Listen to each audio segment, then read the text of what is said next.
Hey, this is Dylan Scott, and you know me from my music, but did you know I'm an avid deer hunter and duck hunter? I am. And on the next episode of Country Built, you get to step inside my world when me and host Otis Gibbs have a little fun on my property just outside of Nashville. Tap now to hear all about it, along with a mix of songs I have playing whether I'm working or having fun. See you there. Ford Country Built, brought to you by the 2018 Ford F-150.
District Day 2 matchup as the two teams. Winner moves on and immediately is into regionals.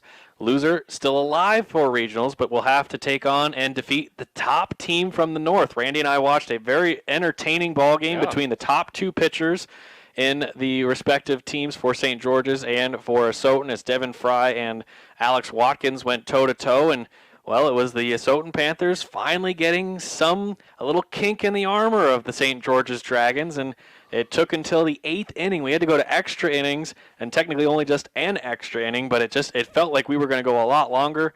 Bases get loaded with one out for Asotin. They push the bases loaded. They get a second out, and then a two-run double ripped down the left field line, scores a pair. They record the third out, do the Dragons, and then how about Devin Fry? A 1-2-3, bottom of the 8th. Doesn't even give St. George's a chance to tie it after they finally got runs on the board. So we were 0-0 through regulation, 7 innings. and then a 2-run double is the difference for Asotin over St. George's. We knew it was going to be close. We didn't think it was going to be that close. Well, we didn't know it was going to be that kind of a defensive battle from the pitchers. And, well, basically the whole staff, hardly any runners for 7 innings got to third base. That's true. I mean, it was very rare to even see that. Second base was not common, by the way. In fact, we were kind of wondering if there was any hits at all at the early part of the game, but it was definitely a very defensive-oriented game. Some great pitching that did occur there, and then towards the end, like you said, bases loaded, and then, well, let's say the senior, Elliot Marks, gets up to bat with bases loaded. I mean, could you draw that up? Is that a storybook? You're right. That is a storybook type of lineup for the Asotin Panthers, and he delivers with a big hit, bringing in 2 runs, and that is the only score of the game. That sends them on to this afternoon's, well, both go on this afternoon, but that sends them on to this championship game against the winner of the Bulldogs That's matchups. right. That's right. By the way, Randy mentioned it, Elliot Marks, a senior, the only senior for the Asotin Panthers, so again, could not have gone any better for him. The Bulldogs of Colfax hoping that they'll have a chance to face off with Asotin. Of course, Asotin's been a thorn in the Bulldogs side when it comes to district play in the district tournament the last several years, but Colfax was your district champs a year ago, so they're hoping they can replicate that. And Colfax is hoping that it ends up being a battle of the North teams in the consolation bracket as they hope to send Kettle Falls out into the consolation game to face off with St. George's. Bulldogs have not faced off with Colfax, I guess each other, is what I should say. Kettle Falls and Colfax Bulldogs have not faced off with one another, but we always enjoy the battle of the Bulldogs between these two teams in football, basketball, so we will have to wait and see how this one turns out. Again, the first and only matchup between these two teams, at least scheduled right now. I don't know if they could face off in regionals or something else, but all in all, first time you face a team is the first day in districts, or the second day, I guess it's the day in districts, and it's a chance to go to regionals on the line. I don't want to say it doesn't get better than that, but it doesn't get any more interesting for your first time facing off with a team. And so Colfax and Kettle Falls will get their first looks at each other face-to-face instead of anybody who's gotten film on them or seen anything or read anything in the paper or whatnot. So it's, again, it's going to be interesting to see how each team handles it and who goes where. We do not have lineups just yet, but we are getting close to first pitch, so we're going to take our first break. And then Randy and I are going to give you the first teamers for the all-league for your Colfax Bulldogs, and we'll do the South. We'll give you the North a little bit later, but the South will give you them. We're a number of Bulldogs on the list, and we'll get to that when we come back. We're going to take a quick 3-minute break, and then we'll be back to continue your pregame show here on 1450 KCLX and online at listentothegame.com. All right, I'm here just so you know, even though you can't talk back to me right now. It's nice to hear.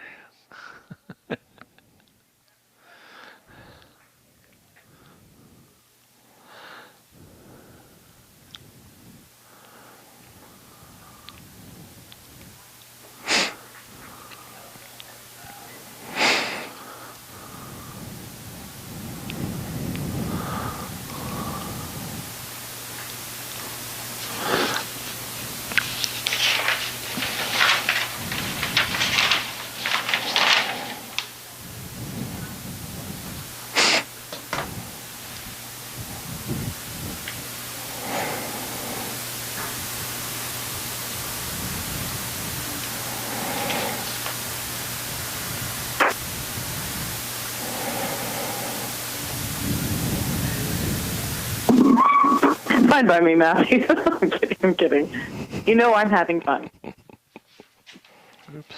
What did I forget? Hold it.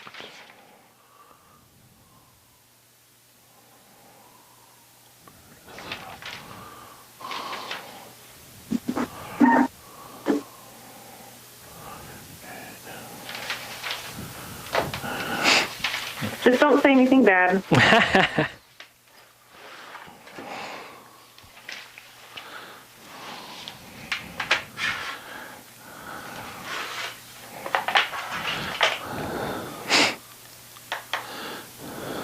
Perfect.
3, 2, 1.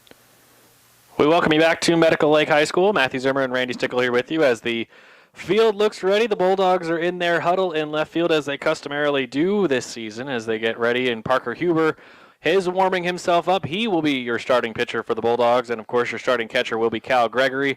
We'll get to the full lineups in just a little bit. We mentioned we're going to give you the all-league teams.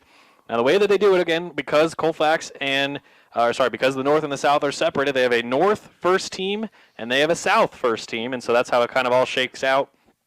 We are going to give you the South first team because, of course, that's where the Bulldogs reside, so we're the most interested in the South side. We'll give you the North side a little later. But when it comes to the South, Colfax, Asotin, and Liberty dominated in the and only those three teams, I believe, showed up in the first team for the South. And that's right. There is one other team. LRS, Litchfield Sprague, also got Garrick Frederick. There you go. As we started off. That is it. And then Liberty had two, as Alex Fletcher and then Matthew Burley got on from Liberty. Well, then now comes Asotin and Colfax. Just separation a little bit from the crowd because both of them had 5 players. Wow. On the first team. First of all, you got the sophomores. We'll do Asotin first as we head into Colfax. Noel Rinselman and Mason Holbert, the 2 sophomores, the 2 juniors, Taryn Judy and Devin Fry, and then the senior, Elliot Marks, the catcher, and probably emotional leader of that team. Yes, absolutely. Their MVP, no doubt. Well, their most inspirational player, and I'm sure that team's got to be one of their MVP for the particular team. For Colfax, you ended up having, you had 3 seniors, a junior, and then a freshman in Lane Gingrich. He gets on first team. Nate Atkinson gets also on as he's the junior, and then 3 seniors in Kyle Apple and Cal Gregory. And then you're thinking, who's the next guy? Well, the next guy is the MVP, which is Parker Huber.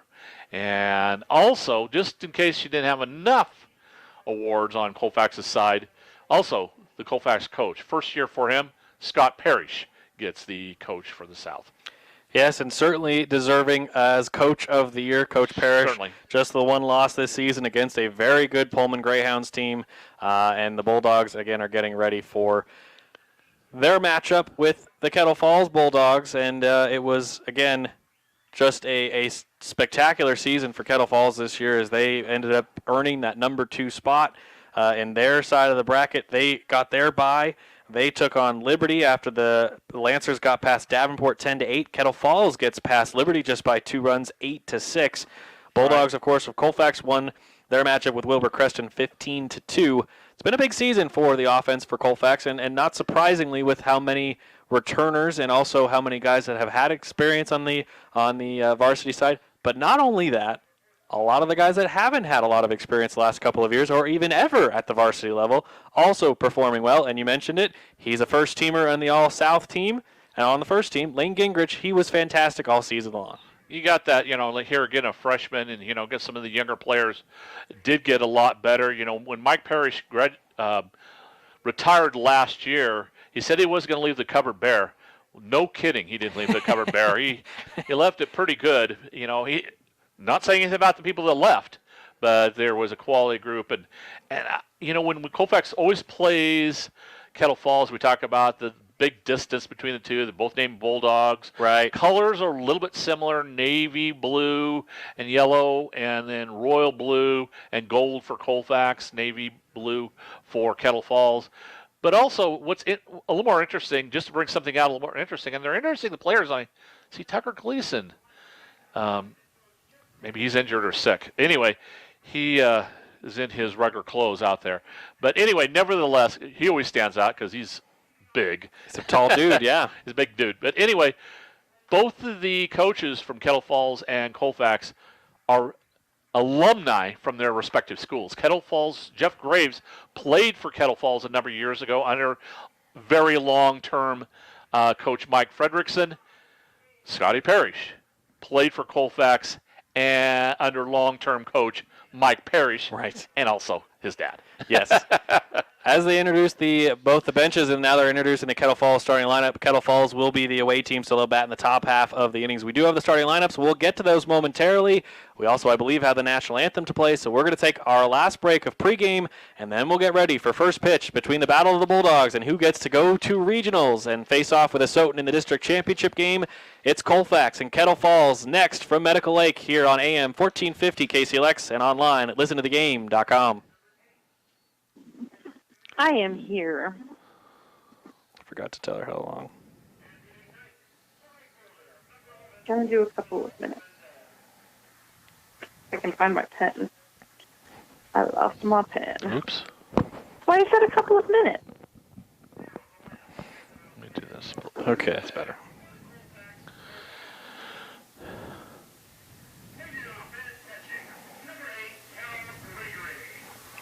So Gregory, Apple, Huber, Atkinson, Bodie. Right field? Mm-hmm. Center field? Yep, Karen.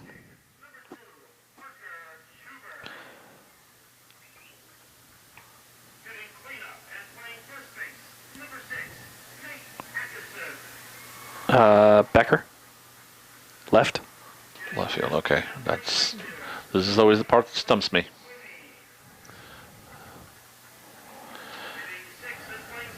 And then 8 DH. Mason.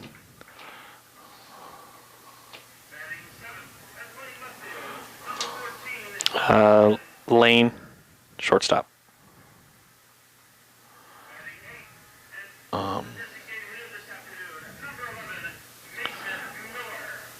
Evan. Okay.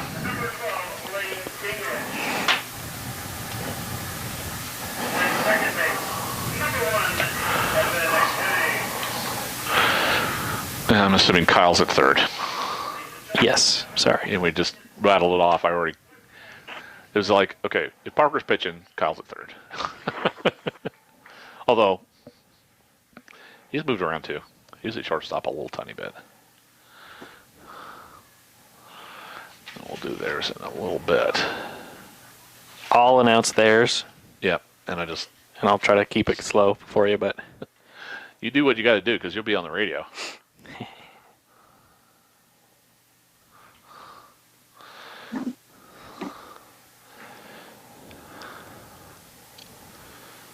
I guess I could look out there right now and go, these guys look familiar. 5 seconds. 4, 3, 2, 1. we welcome you back to Medical Lake High School. Matthew Zimmer, Randy Stickle here with you, and we get ready for first pitch. The Bulldogs on defense, so I'll hand things off to Randy to give you the defensive lineup as the Bulldogs get ready to face off with Kettle Falls. Again, Kettle Falls, your away team, as they were the second team in the north, Colfax the top team in the south. Randy, how about that Colfax lineup? Well, we'll do it, since Colfax is going to be in the outfield, we'll do it according to position, and that is, like you said before, Parker Huber will be on the mound. He'll be throwing down to the catcher, Cal Gregory. Over at first base, again, will be Nate Atkinson. Covering second base, we Evan Henning. Shortstop, Lane Ginrich. And over at third, Kyle Apple. Then in left field, be Kellen Becker. Center field, Kieran Anderson. And right field, Blake Bodie. First pitch to the leadoff man for the Kettle Falls Bulldogs, which is second baseman Jordan Clendenin, is fired in there for a breaking ball strike. The second offering on the way. Just on the outside corner. That one misses. 1-1. Righty-righty matchup. Here's the pitch. Right on the outside. Paints that bottom corner. 1-2. Huber working quickly. The 1-2 pitch. Swing and a miss. Cal made the catch, so he doesn't have to throw down to first. And there is your first out, a strikeout of the second baseman, Jordan Clendenin. The rest of the order for Kettle Falls, Matt Thompson, the shortstop. He's coming up to the plate right now. Following him will be Cade McKern, the catcher. Then Leo Clendenin, the left fielder. He'll bat cleanup. First pitch on the inside corner to Matt Thompson for strike one. After Leo Clendenin from left field at batting cleanup, number 5 is Mike Crumpler. Strike 2 on the outside corner to Matt Thompson. Parker finding the zone and using it quickly. Another windup and the pitch. Fouled away there by Thompson. Crumpler from third base, again batting fifth. Brogan Douse, the first baseman, will go sixth. Seventh in the order for Kettle Falls, Dakota Crumpler, the center fielder. Lucas Matney, the starting pitcher, will bat eighth. That's a ground ball headed towards Lane. At the hole of the shortstop, Lane fires to first. And it's not in time as an infield single. That was a deep spot for Lane to throw from. He was practically in the outfield dirt. And so it will be an infield single. Reaching on the throw is Matt Thompson at first base. That was a long throw for Lane. He's not unaccustomed to those, but that was really a far distance for him to have to try to get the speedy Matt Thompson. Yeah, and that is Matt Thompson. I think he's probably the quickest player on the team.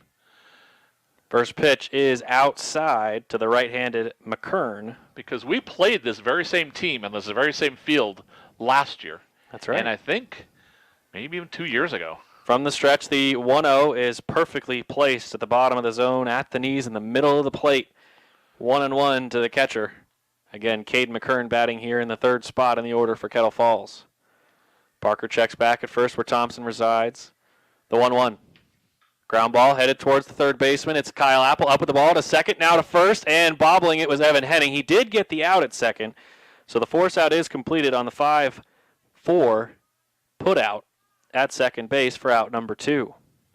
Cade McKern does reach on the fielder's choice on a 1-1 pitch, so back to the dugout goes Matt Thompson after he's forced out, and here comes Leo Clendenin batting cleanup. He takes ball 1 outside. Didn't wrap up the lineup for Kettle Falls. Number 9 in the order is Marcelo Mendez playing in right field. Second pitch from Parker is a strike. He's been able to find the zone immediately after falling behind 1-0 to each of the first 3 batters that he's thrown a first pitch ball. Count is 1-1. That one misses high and away. Ball 2. So we've got a pair of Clendenins, a pair of Crumplers in the starting lineup for Kettle Falls. The 2-1. Perfectly placed again. What a spot for Parker Huber. Randy, he's done that all season. If he can find that bottom outside corner to the right-handed hitters, he will locate it almost every time. And it's encouraging when he does that the very first inning. Yes. I mean, sometimes he has to look for it, figure the umpire out. Well, that didn't take long so far. Hopefully he keeps it. Absolutely. Fouled away for still strike 2 for Leo Clendenin. It fouled it straight back into the netting behind home plate. 2 balls, 2 strikes. Parker checks at first. Huber fires. Swing and a barely whiffed at it as Clendenin makes it strikeout number 2 of the inning and out number 3 for the first inning.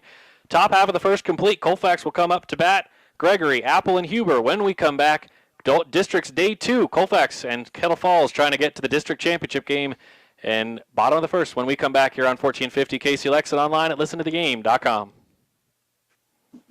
All right, I'm here. Doing a 60. Okay. Sweet. Quickly. Mm-hmm. I lost it halfway. No, you're okay. Yeah, I figured you would because I had to start going faster because Parker was just like, I'm going to go really fast. It's like I saw what was going on. I'm going, wait. All right, where'd you lose? Okay, Leo Clendenin was Left. field. Yep. Okay, I had his name, but not his position. Crumpler, but I don't know which one. Mike. Third base. Douse. First base. First. Hi, girl. And then now I'm lost. No. Other Crumpler. On laundry duty. Center. Center field. Ugh. Okay, I gotta rewrite that. 8. Pitcher. That's not his number. 5, 4, 3, 2, 1. We welcome you back here to Medical Lake High School. Matthew Zimmer and Randy Stickle here with you as the Kettle Falls Bulldogs take the field. Here's their defensive alignment. Lucas Matney on the mound behind home plate. McKern at first. It's Douse. Jordan Clendenin at second base. Thompson at shortstop. You've got Mike Crumpler at third base. Left field is Leo Clendenin. Dakota Crumpler is out in center field. And then Marcelo Mendez is out in right field. We gave you the starting lineup for the Bulldogs. Here's the order.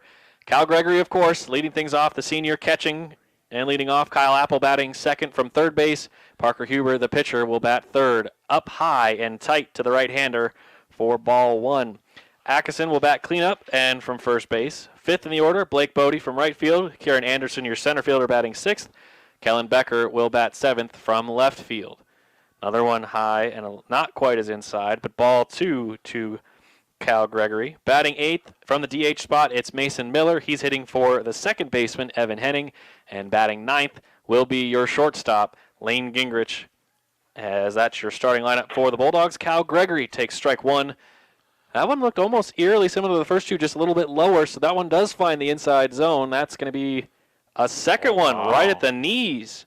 That one, they're very close to the line. That one looked farther down to me. I agree. 2-2. Randy and I are way out here in center field, so that could deter us a little bit, but that one easily inside for ball 3. First 3-ball count we've had of the day.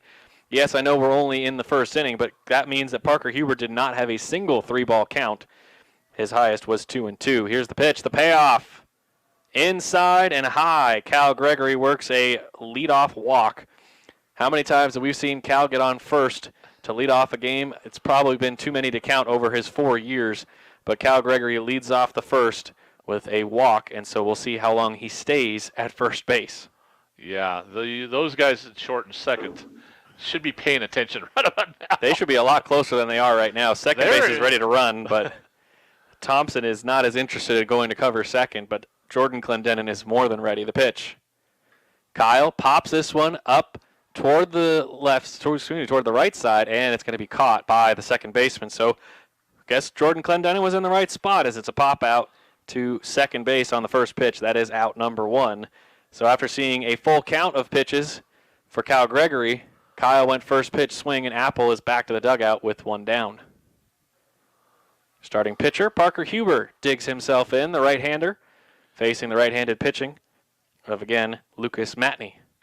Smacked into center field. Will it get down in front? It does get down in front of the center fielder. Cal's going to dig for 3. He's already made the turn. He's sliding in feet first. He's there. Slide into second. Parker is safe on the throw, so a single for Huber that gets him to second on the throw. That's heads-up base running from Parker, and also probably great coaching from Wayne Gregory down at first base to help Parker know he had time to get to second. So the Bulldogs immediately, with just 3 batters completed, 2 in scoring position. Well, you've heard me talk about it a lot, but Colfax base running is supreme. And, I mean, if you're tired of hearing about it, too bad, because you're going to hear about it more. Hopefully you enjoy hearing about it as yeah, much as we like I talking can't about imagine it. why you'd be tired of it. At first pitch to the lefty, Nate Atkinson, the first lefty we've seen for either side. Nate bats cleanup. He takes ball 1. Next windup and pitch from Matney. Bounces in there for ball 2. So Matney's struggling with the zone a little bit. Huber and Apple both went first pitch swing. Parker's ended up as a single into center where he reached second base almost immediately. The pitch.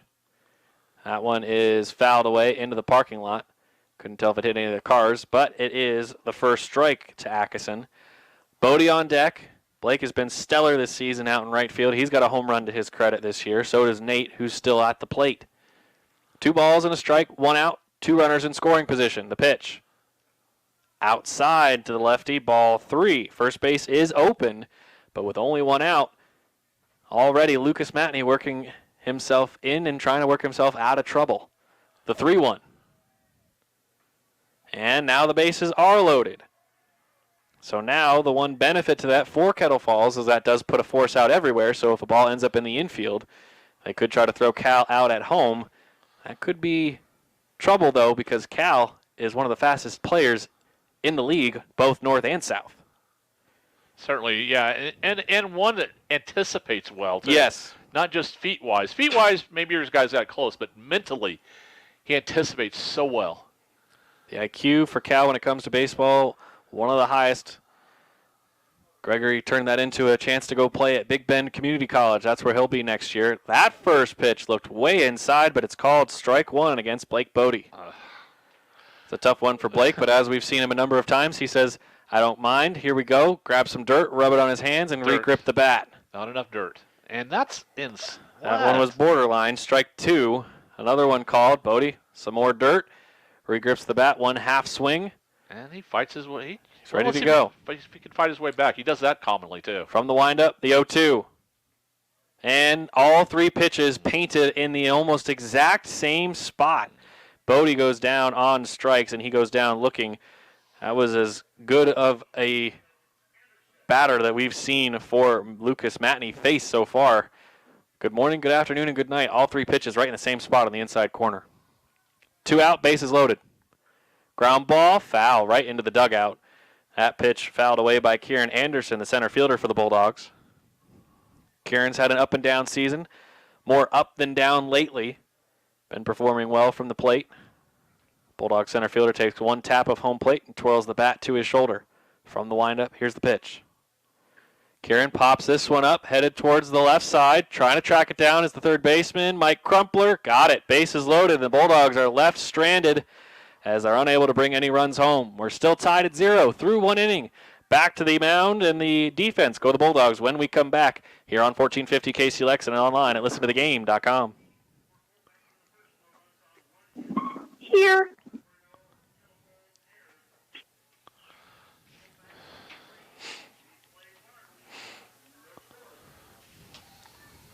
That's the other thing that bugs me. We do have a score. The score is 0-0.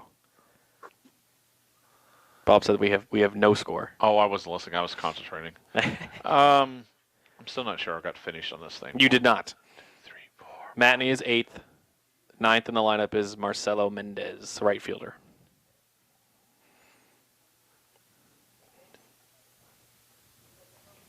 Marcelo. Yes. Okay, so only one Matney starts, but all the other brothers start.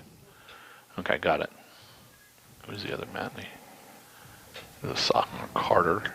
5 seconds. 4, 3, 2, 1. We welcome you back. Colfax out on the diamond, warming themselves up. Final warm-up pitch tossed down to second base as the Bulldogs get ready to face off with Kettle Falls in 5, 6, and 7 of the lineup. 2 strikeouts so far for Parker Huber, both swinging. Has allowed 2 base runners, 1 on a fielder's choice, 1 on an infield single. Here's the first pitch to Mike Crumpler, who just wrapped up the inning against the Bulldogs of Colfax. Ball 1 is high and away. Working quickly, the windup and the pitch. At the knees, just inside of the outside corner, 1-1 on the strike. The pitch. That one goes way outside as Cal leans out for it, grabs it, ball 2. Huber back ready, glove in front of his face, and calling time as Parker's working so fast that the batter's going, okay, hang on a minute. Fine, I'll just step all the way out of the box. Here comes the 2-1. And that one misses, ball 3. That one up high right down the middle of the plate, just out of the zone up top. 3 balls and a strike. Parker's pitch. Sliced down the into the right field line, and it is just fair. Bodie trying to track it down. It gets all the way to the wall, and it's going to be thrown in to the cutoff man. They're going for 3. Henning down to third. Apple with the ball way in time, and out at third base. Trying to turn a double into a triple is Mike Crumpler. He does get the double, but he's thrown out on the 9-4-5. Well done on the relay from Evan Henning to Kyle Apple, and a good tag put on there by Kyle. That was good defense by Colfax, but, Crumpler doing a great job, and he's kind of an energy guy out there. Wanted to get down to third so bad, but just couldn't make it on a well-hit ball. First pitch strike to Brogan Dowse, and a second strike thrown as Parker working again very quickly. 0-2 ahead of Dowse, the first baseman. The pitch. Way inside, ball 1. Bodie got that ball as fast as he could. There's a wall right by the 319 mark out in right field. It's in foul territory. That's where Bodie had to collect the ball. That one just misses on the outside, ball 2. Bodie got up with the ball, immediately threw it in. Henning was in perfect position on his toes on the inside of the outfield grass, I should say, and there's another strikeout. Dowse goes down looking this time. This is out number 2. And then Henning with a good throw. It was high to Kyle, but not enough speed for Crumpler after he got around second because Henning just an immediate throwdown, and Kyle with a fantastic tag to wrap up that first out again before. We just saw the strikeout of Brogan Dowse and a first pitch strike again, this one to Dakota Crumpler, the center fielder. The only mystery there was the umpire took his time making the out. Yes. I think he was trying to see if the ball was held by Kyle Apple at third, but because a lot of dust kicked up. A lot of dust did kick up as he slid in face first. The 0-2. Tried to get him to chase a curveball in the dirt, and Cal did a good job to stop it. It is ball one. Also on that play, as Bodie was getting ready to throw, I could see the infield lining up. Like, these guys are a well-oiled machine. That one just gets past a diving Kyle Apple as it ends up in left field. So it is another base hit, this one to Dakota Crumpler, the center fielder. Bulldogs wearing their blue jersey tops for Colfax, gold letters and numbers. Colfax across the front in cursive. White pants for Colfax. For the Kettle Falls Bulldogs, all gray from jersey top to pants with Bulldogs across the front of their jerseys. That's first pitch strike to the pitcher, Lucas Matney, for strike one. The Bulldogs of Colfax wearing their gold hats with the crisp blue C on the front. And another strike there to Matney. Haven't seen enough of the Kettle Falls hat to know exactly what it has on it. And of course, most of the players wearing their batting helmets at this point. 0-2 to Matney. From the stretch, the pitch on the way. Oh, that one was close. Kyle Apple and Lane Gingrich both thought that one was strike three. They were halfway to the dugout. Well, the umpire made a weird move like he was going to swing for a strike. Then didn't. But did not. The 1-2. There he goes. Strike three called. So he got two swinging strikeouts in the first inning, and Huber gets two looking strikeouts here in the second. We go to the bottom half of the inning. We're still tied at 0 between the Bulldogs of Kettle Falls and of Colfax here on 1450 KCLX and online at listentothegame.com. Here. Whew.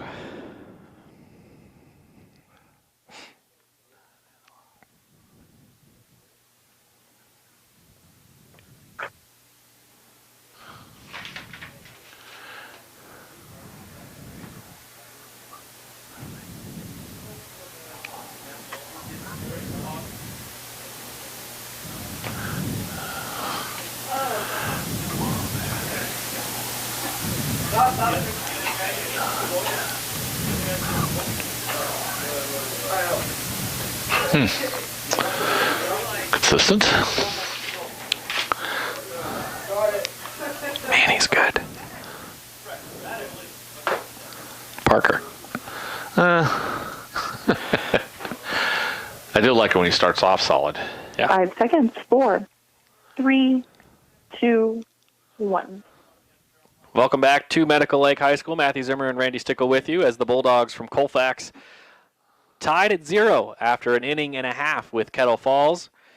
He was your MVP for a reason, Randy, and the defense also helping out Parker Huber, but he's got 4 of the 6 outs by himself in terms of strikeouts, 2 swinging and 2 looking, both swinging in the first inning, both looking in the second inning, as the first pitch is swung on and fouled away by Kellen Becker to start the second. Well, you got to talk about that highlight throw from Brody into the cutoff and then the third base. That helped out the inning. Ground ball headed towards the hole at shortstop. Up with the ball, Thompson tried to fire to get Kellen Becker in time, and he does for out number 1. So the grounder on the 6-3 force out is out number 1. Becker with his long stride just couldn't beat out the quick throw from Thompson. He got to that ball in a hurry and got rid of it almost even faster. At the plate now will be number 8 in the order, your designated hitter, Mason Miller. Mason has had a couple of days where he just had the exact same pitch basically thrown to him, a pitch that looks like it's going to come way inside and hit him, and it ends up curveballing at the last second into the zone, and as he took strike 1, that one way got away. And McKern, Randy, I don't know if you noticed that. I don't know, maybe my eyes are playing tricks on me, but it looked like when the ball was starting to go away, McKern pulled the glove back. And the ball was headed for the backstop, and he didn't even try to go for it. That was odd to me. And that one ends up high. He stops that one. It's ball 2 as Miller gets ahead in the count, 2 balls and a strike. It looked like the ball was going outside, and he was going to reach for it, and then he pulled his hand back, and I went, where are you going? The 2-1 way inside as Miller nearly wears another one. Mason ahead, 3 balls and a strike. Miller facing off for the first time with Lucas Matney. Again, the first time these two teams have faced off all year. The 3-1. Miller works a walk. So after nearly wearing a curveball first pitch strike, He ends up almost wearing two of the four balls thrown his way, and he ends up with ball 4 and a 1-out walk for the Bulldogs. Puts Mason Miller at first and brings number 9 in the order, Lane Gingrich, to the plate. Lane has been good for the Bulldogs, and both Miller and Gingrich have spurned on some good offense at the bottom of the order for the Bulldogs this season. Ball 1 thrown to Gingrich here.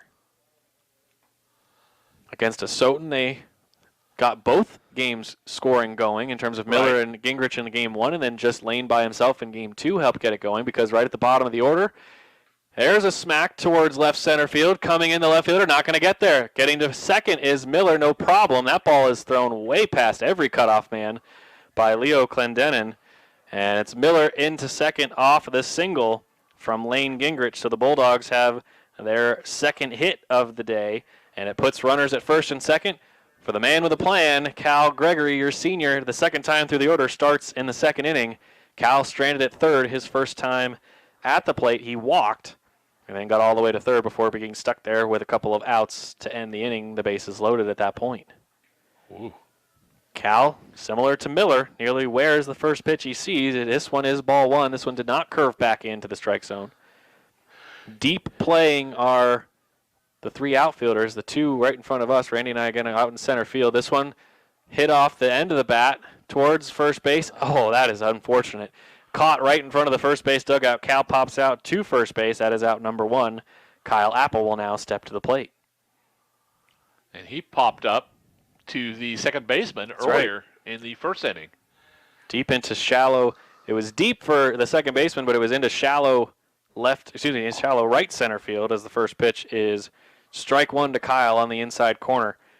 Even though Matney has struggled at times, he has found ways to get out of some trouble. He's in trouble again with runners at first and second as he nearly hits Kyle. Apple able to just get out of the way of that one. It's ball 1. Count evens up 1-1. The pitch. That one he can't get out of the way of, and he wears it squarely in his back. For the second inning in a row, the Bulldogs of Colfax get the bases loaded. Your designated hitter, Miller, at third. Shortstop Gingrich at second, and Apple, your third baseman, at first base. So now your pitcher, Parker Huber, will try to give himself some run support. And this will also allow Matney to go back to the windup with the bases full. Here's the first pitch to Parker. Low and away, ball 1. Parker laced a single that he ran to second after the throw went to third to try to get Cal. Parker was safe at second base. That ball outside as well, ball 2. Nowhere to put Huber. Parker would gladly take a walk and score a run. He'll take whatever it can to get a run home and him to be on base as well. That's going to miss on a foul ball. Strike 1. Tied at 0, bottom of the second. Colfax, your home team, top team in the South. 17-1 regular season. They did win their district matchup against Wilbur Creston, so overall 18-1. Pitch on the inside corner, called strike 2, as Matney's able to even the count, 2-2. He is doing a good job of hitting that inside area of the strike zone. 2 balls, 2 strikes, windup and pitch. Parker sends this one into the gap. Will it get down out of the glove? Yes, it's down. Miller scores. Gingrich going for home. Apple is going to easily get to third. And with a 2 RBI single, Parker Huber has given the Bulldogs a lead and given himself some run support. Nice hit by Parker Huber after, kind of not knowing where the pitch was going to be going. He adjusted properly, guts it between left and center field. And, of course, the base running by Colfax just does the rest. Indeed it did. Miller easily scoring from third, and Lane with enough speed to get him to home without even a throw from the cutoff man, the shortstop Thompson. They were looking at Kyle at third is what they were. Well, that was the only place they had. And there was not even anybody at third. That was the thing, is Thompson looked at third to go, okay, I'm going to throw. Dude, where are you? That's our opportunity is gone. Where's our guy? By the way, first pitch strike to Nate Atkinson. Nate, the only lefty for the Bulldogs in the lineup, facing off with the right-handed Matney. The next pitch, inside and low for ball 1. Nate walked, to load the bases in the first inning, and then a strikeout and a pop-out ended the inning without any of the threat scoring. Colfax this time around gets the threat and cashes in, and Nate wears one on his right thigh. So Atkinson takes a hit by pitch, and he goes down to first. That moves Huber to second and reloads the bases. Oh, and it's infield talk time as the coach comes out. Yeah, he does. As the bases are loaded for the second time in this inning after 2 hit batters. So Coach Graves out there to have a chat. Want to give you a reminder, today's game is brought to you in part by Chipman & Taylor Chevrolet, Colfax Monument, Mountain View Automotive, Jones Truck and Implement, Nolan Heating and Air, and Whitman Hospital. So the infield all meeting on the mound, the Bulldog batters and base runners talking with their base coaches, and the only one not is Parker Huber, as he's having a chat with one of the 2 infield umpires. Dakota Crumpler has, knelt down as he's out here in center field. He was met by his friend, one of his teammates. Mendez came over from right field, and now Mendez jogged all the way back over. And we're ready to go. Bases loaded, 1 out. 2 out. Yep, 2 out. My bad. They've got these runs with 2 outs. I had written a 1 in the place where I should have written a 2 before. Ball 1 to Blake Bodie. The windup and the pitch from Matney. Chopper, right back to the mound. Matney drops it. Trying to beat it out. Bodie cannot. After Matney dropped it, he was able to recollect it and fire the 1-3 force out. 4 out number 3. The Bulldogs get 8 to the plate. They strand 3 on the bases. They score 2. It's 2-0 Colfax here on 1450 KCLX and online at listentothegame.com. I'm here. Thank you for taking a break straight up noon. Ooh, nice.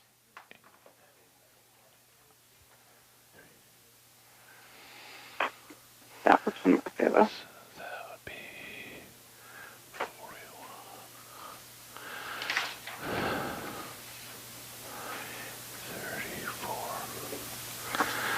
Okay, wait a second here. 2, 3.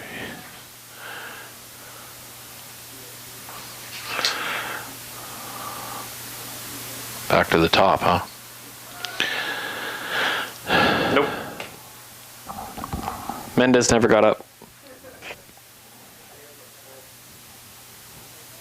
Oh, So 1. you're right. And then You're back to the top. 5, You're right. 4, 3, Right. 2, 1. We welcome you back to Medical Lake High School. Matthew Zimmer and Randy Stickle with you. Parker Huber will face off with Marcelo Mendez to start off the 3rd inning, and he throws ball 1 to start off the 3rd. It'll be Mendez, Jordan Clendenin, and Thompson, 9, 1, and 2 in the order as Parker misses inside this time. He's missed the bottom outside and now bottom inside corners. Just low both times. The 2-0. This one right back in the middle, and Parker snags it on a comebacker, flips it over to Atkinson for out number 1. Good fielding there by Parker. After kind of got behind just slightly. No worries. Yeah. Just slightly. Kind of baits him a little bit, and then he goes out there and makes the catch. And practically runs it down to Nate Atkinson. Parker was not going to let anything happen there. That ball shot into the gap here between right and center. Coming to track it down is Kieran. Anderson is up with the ball, firing into second. It's going to be cut off by Evan Henning at the cutoff man spot, so it was a good job by Evan to get there. And in with a double is Jordan Clendenin on the first pitch. First batter for the Kettle Falls Bulldogs to get to and stay at second base. We had Mike Crumpler get a double. Got to second, but as he made the turn to third, Colfax able to get him down at third and out for what was then out number 1 off a leadoff double. First pitch, a strike from the stretch to Matt Thompson. Randy, by the way, that first out for Marcelo Mendez that Parker Huber recorded, that's the first out to first base. After 2 innings, we didn't have a single ball that Nate Atkinson got to him for an out. Just on the Colfax side. In terms of from the defensive side. Yeah, and there's only one on Kettle side. This one sent into right field. Blake on it, got it, and he will not be tested by the runner Clendenin. So a pop out to right field is out number 2.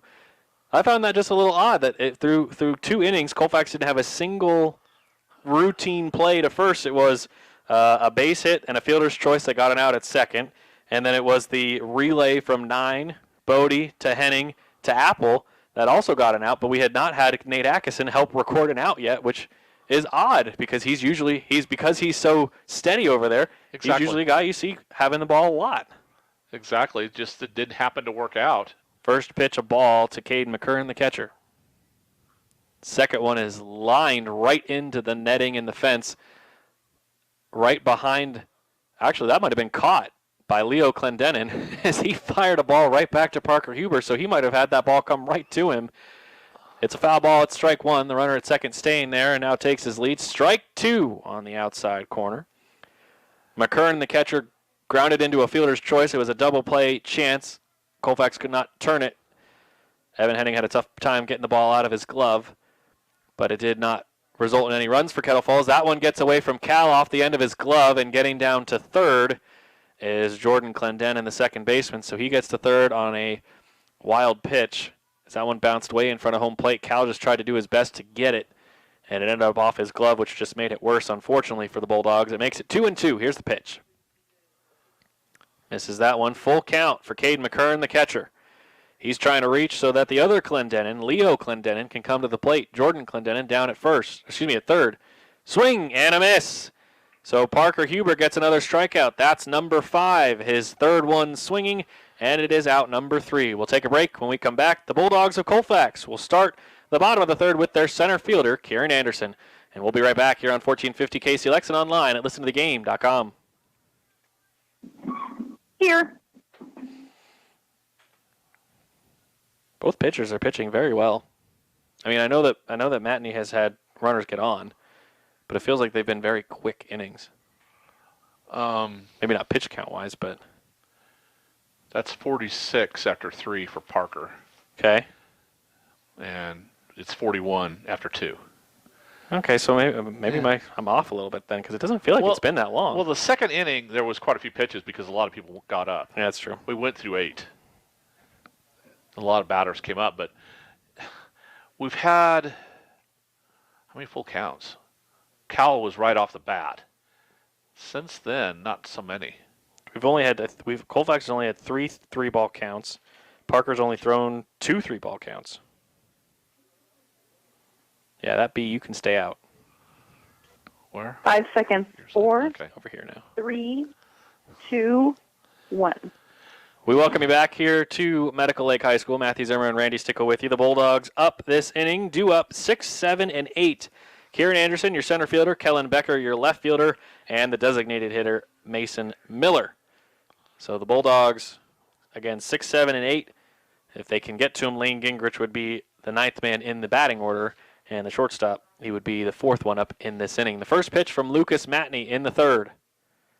Perfect pitch on the outside corner to the right-handed Kieran Anderson for strike 1. Kieran went second pitch swing, popped up and out to the third baseman, Mike Crumpler, to end the first inning, and that bases-loaded threat the Bulldogs had. And Kieran fouls a pitch. It looked like it might have hit off his ankle or his leg. He is not hobbling, so that is a good sign. Kieran, unfortunately, though, the bad sign is he's behind 0-2. So no balls, 2 strikes. Colfax is leading this matchup 2-0. And maybe I spoke too soon. Kieran's still not back in the box, and now he steps back in. Umpire might have just been giving him a chance to regroup if he needed it. The 0-2 from Matney. He tries to poke this one out into left field, and it just goes foul by a couple of feet. Kieran was going to easily get down to first, and if depending on how his leg was feeling, he might have been able to stretch out a double, as Clendenin had a long way to run to get to that one, but it does go foul. Count stays, no balls, and 2 strikes.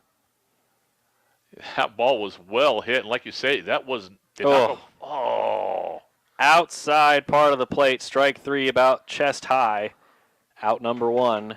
Got Kieran looking. That's the second strikeout of the day for Matney, and both of them have been caught looking. That was Bodie first, and now Anderson here. So stepping in, Kellen Becker, your left fielder.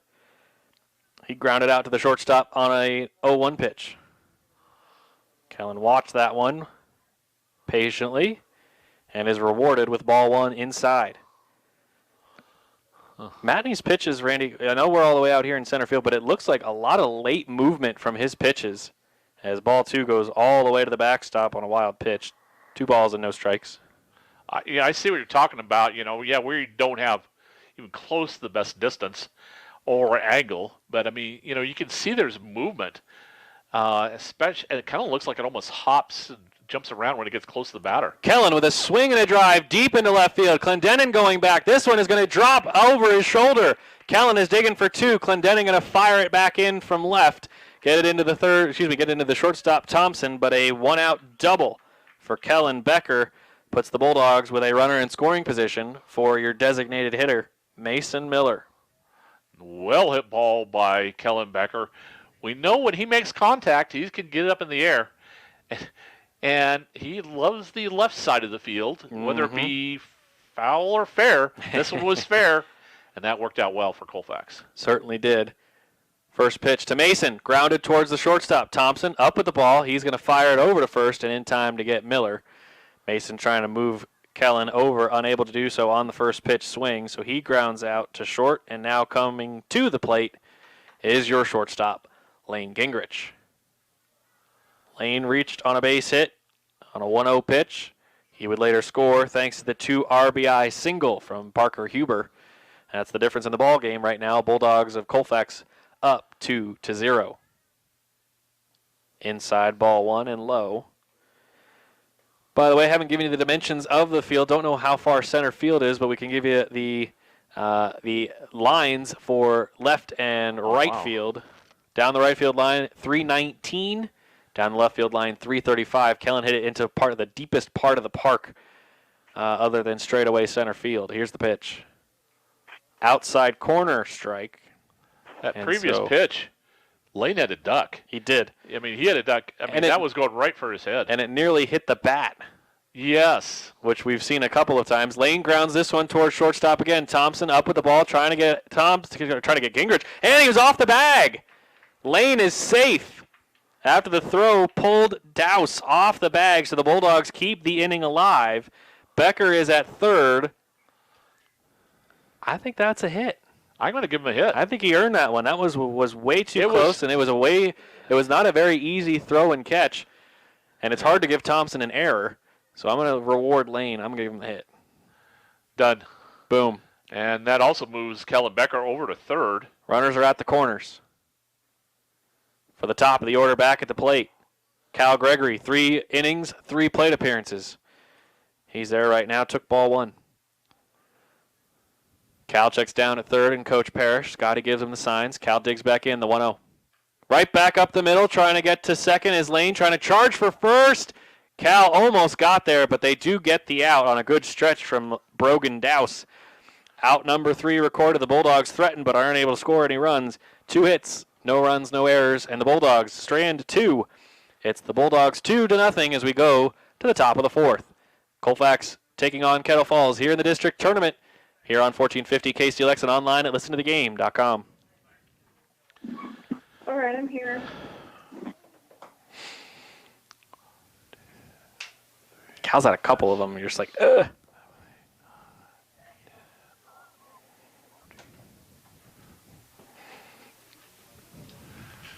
Uh,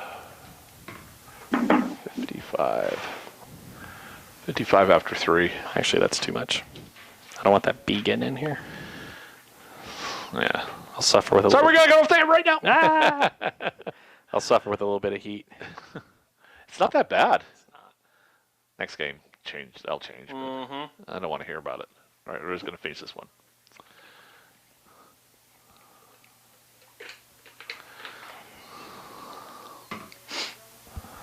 Huh. And the problem is my ears are the warmest part of me, and so they're always covered. So they're 5 seconds. making it 4, worse. 3, 2, 1. We welcome you back to Medical Lake High School. It's the Colfax Bulldogs leading the Kettle Falls Bulldogs by the score of 2-0. Still the difference, a 2 RBI single from Parker Huber in the second inning. It's 2-0 Colfax as we go to the top of the 4th, led off by 4th in the order, left fielder Leo Clendenin. Leo's had some work to do today. He takes ball 1. Leo struck out his first time up in the first inning. Here's the 1-0. Parker misses again. Ball 2. 2 balls and no strikes, and the pitch.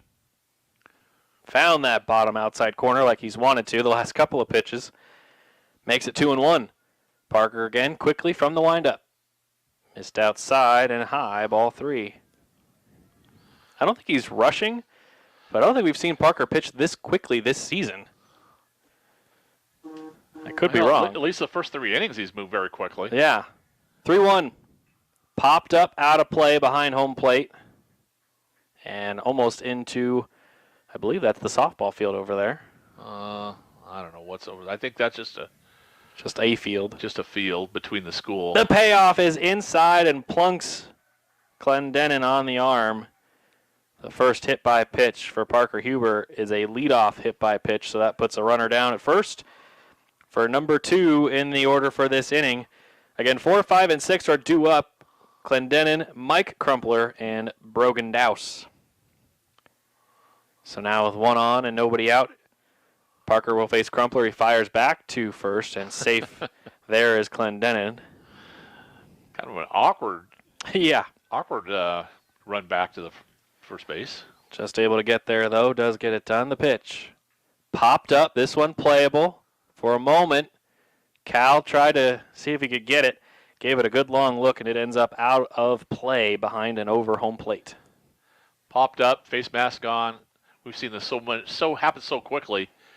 We've seen other catchers, and there's some good ones, but we've seen some other catchers take a little bit of time doing that. Yeah. That's not what we have here.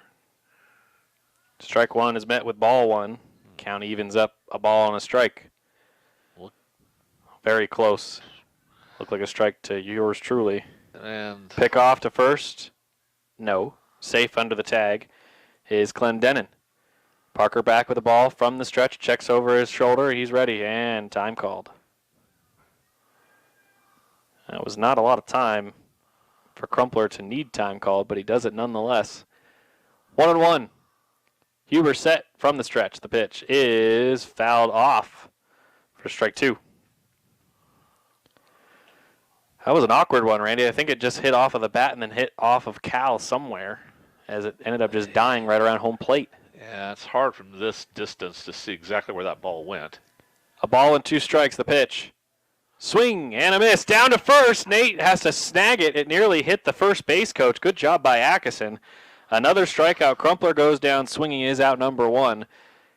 Cal not exactly wild, but that was one of his less accurate throws. Yeah, it was an aggressive throw, probably a little too aggressive. And you got to, I think there was probably about 4 people that were in danger there. Nate, the first base coach, and the umpire? Yeah. Down the third base side, foul.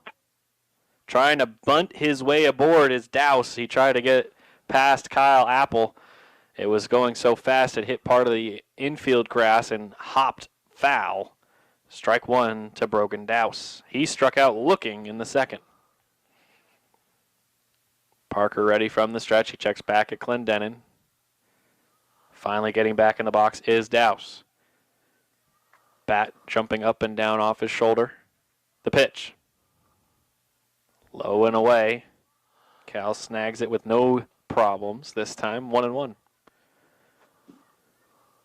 Last one that went that far to the outside. It bounced away off of Cal's glove, but he was able to recover it. That is strike 2 on a big cut from Douse, and he missed every bit of that breaking ball. What a pitch from Parker Huber.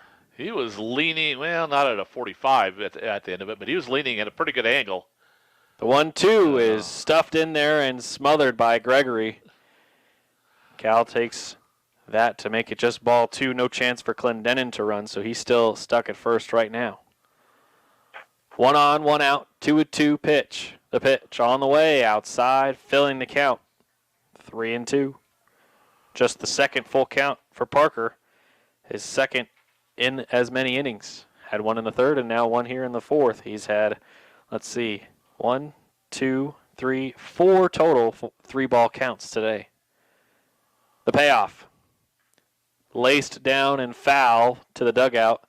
The first base coach actually jumped over it. Nate was ready to go get it, but the first base coach realizes, I probably could have gotten that before, and he goes and gets it now. Gets the ball out of the field of play, and we're ready to go again with a payoff pitch as the home plate umpire is replenishing his baseballs. Parker doesn't even realize he's not there. I'm noticing the home plate umpire trying to collect baseballs, and Parker Huber's like, all right, let's go. I'm ready. And then he looked back, and as he was going through from the stretch, he looked and went, oh, no, there's nobody there to call the strike. 3-2. Huber set again. Home plate umpire ready back there. Payoff. And he bounces it. Ball 4. First walk given up by Parker in terms of a full walk.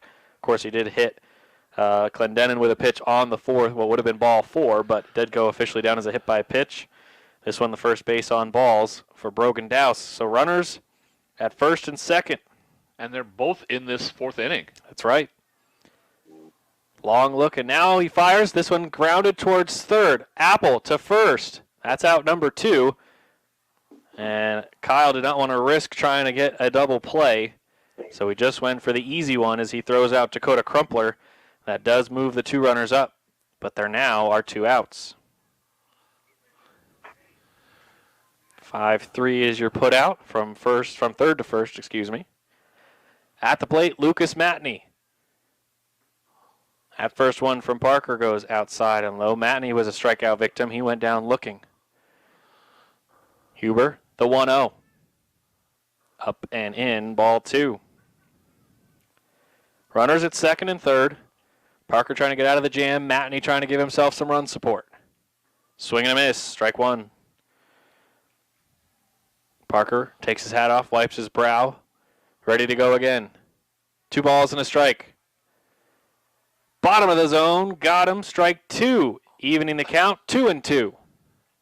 As Logan took a little bit of a swing at it, kind of undecided. 2-2 is up high, ball 3. So yeah, Lucas Matney. Or Lucas. He's ready. Parker ready from the windup. The payoff. Ooh, ball 4. Wow, that one looked good. Says no, does the home plate umpire. And Lucas actually took a pretty good swing at it. I think he pulled back. He definitely checked it, yeah. Yeah, he pulled it back, but still, it was good enough that he took a big cut at it. Marcelo Mendez inside low, but called strike 1. Bases loaded, 2 out. The 0-1. Outside, snagged by Cal. To avoid a run coming in on a wild pitch, it's 1-1. Parker from the windup. Here comes that pitch. Swing and a miss. Took something off that one. Mendez cheating a little bit on the fastball, and it ends up over his bat for strike 2. 1-2, bases loaded, 2 out. Swing and a miss way out in front, and he is out. 2 strikeouts in the inning, both swinging. Parker Huber now has 7 strikeouts. We'll go to the bottom half of the 4th as Colfax still leads things 2-0 here on 1450 KCLX and online at listentothegame.com. Here. Weird. What a weird day.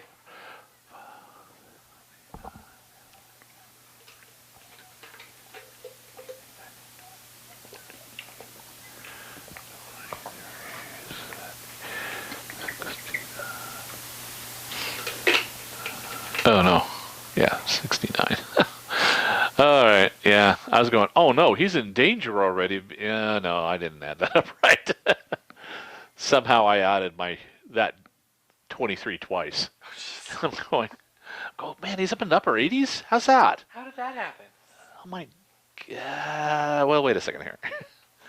And by the way, that's the first inning that either team hasn't got a hit. It's the first inning they've had the bases loaded.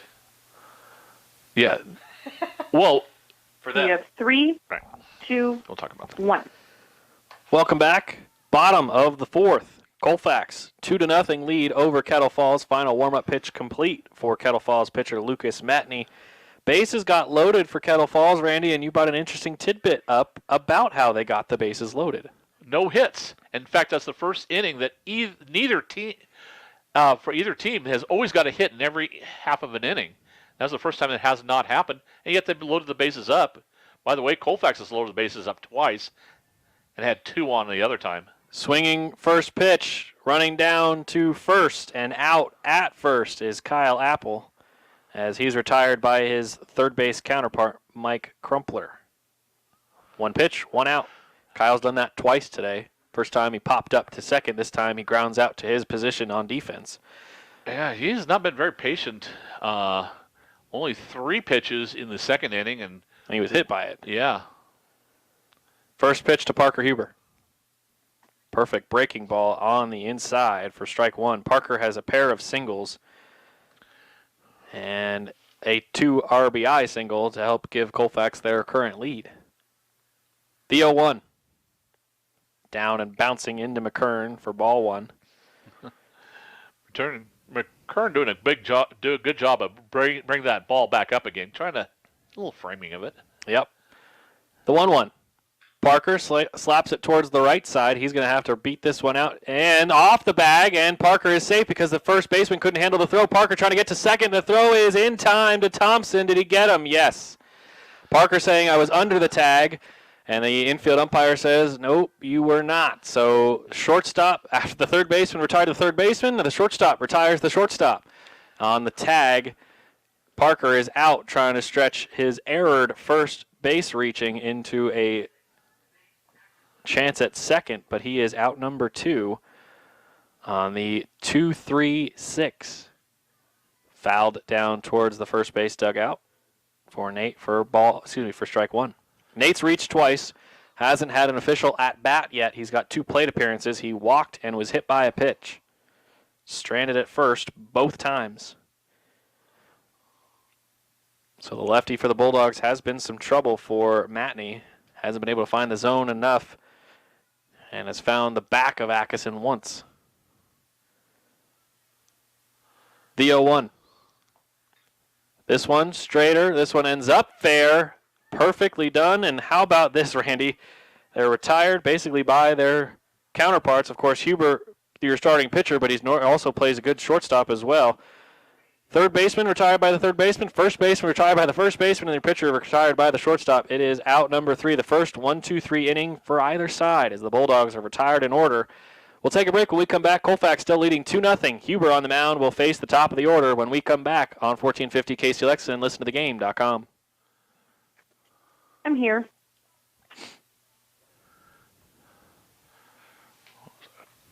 That was quick. Well, yeah. 1, 2, 3, 4, 5, 6. I had 7, but I'll change it. Well, Parker was a 1-1 pitch. That's 3. Apple went first pitch swing, and Atkinson went second, sorry. That's I had Atkinson with third, too. Sorry, I meant 2.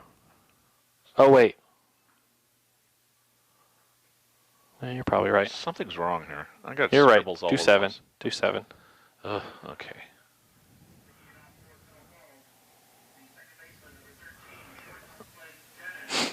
All right.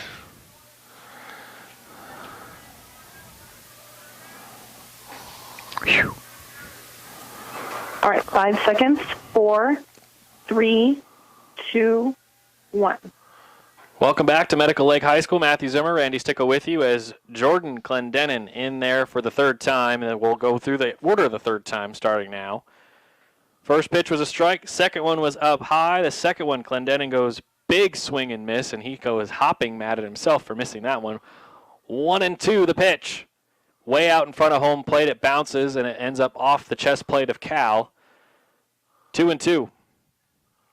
Clendenin was the closest player to scoring before Leo Clendenin, so both Clendenins have been stuck at third in the ball game. The 2-2 pitch is fouled away towards the right side. Leo keeps himself alive. Clendenin has struck out and doubled. 2-2. Curveball, breaking ball, strike 3 called as Clendenin goes down looking this time. So now he's gone down looking and swinging. As Parker continues his streak, he's had at least 1 strikeout in each inning. He had 2 in the first, 2 in the second, 1 in the third, and then 2 in the fourth, so he now has 8 total strikeouts. Is this the first one looking? No. He had 2 looking in the second. Oh, correct. You are correct. First pitch, I believe ball 1. Yes, it was. Yeah. Up and in. The 1-0. Swung on, sent to right. Bodie on it. Out number 2. He had a nice jump on that. Quickly steps in and says, oh, man, come on, hurry up. He was like, I'm here, I'm ready. Yeah, got it. And we're done. Matt Thompson has had a tough day from the plate. He's been the second out in each inning he's batted. So the first, third, and fifth, he did get a single, but he was retired at second base on that single. First pitch strike to Cade McCurran, the catcher. Well, also 2 flyouts to Bodie. That's right. Big swing and miss as that one was into the dirt, and McCurran swung at it. That's a good pitch by Parker. McCurran cheating on the fastball and ends up having to try to whiff at the last moment at a curveball. 0-2, the pitch. This one he sends towards short. Up with the ball and a couple of hops is Gingrich. He fires to first and in time. So after the first 1-2-3 inning of the game for either side, Parker Huber says, I can do that too, and he gets out of the inning in order. Go down the Kettle Falls Bulldogs bottom half of the fifth. When we come back, it will be Bodie, Anderson, and Becker on the other side of the break here on 1450 KCLX and online at listentothegame.com. All right, I'm here. Whew.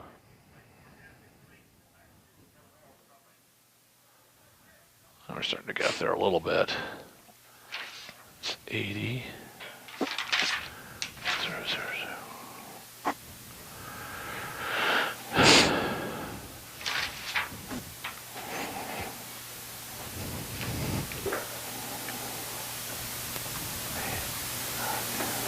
11 pitches.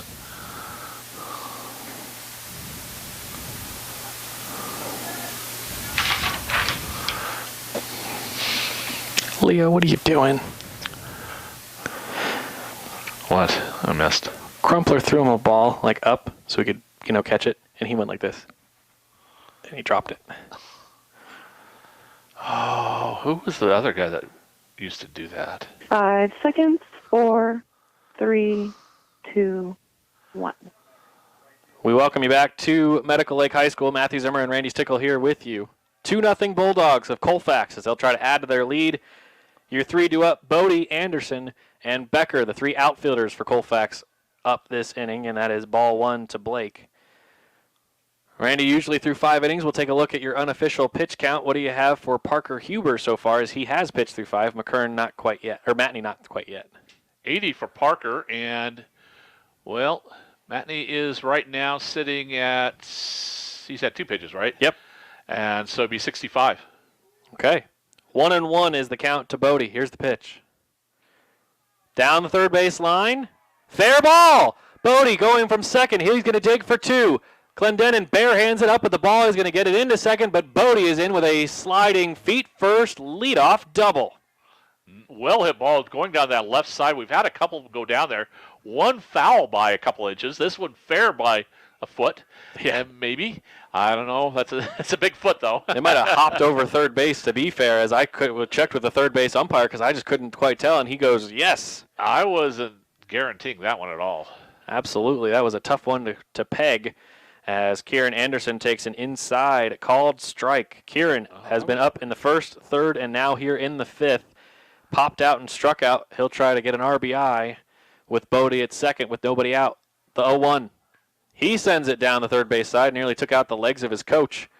Scotty able to easily get out of the way, but nonetheless, Scotty did play a little bit of dancing with the ball as he got out of the way. That one ends up foul, and they'll send it off to the side as Matney already has a different baseball, so he will keep that one.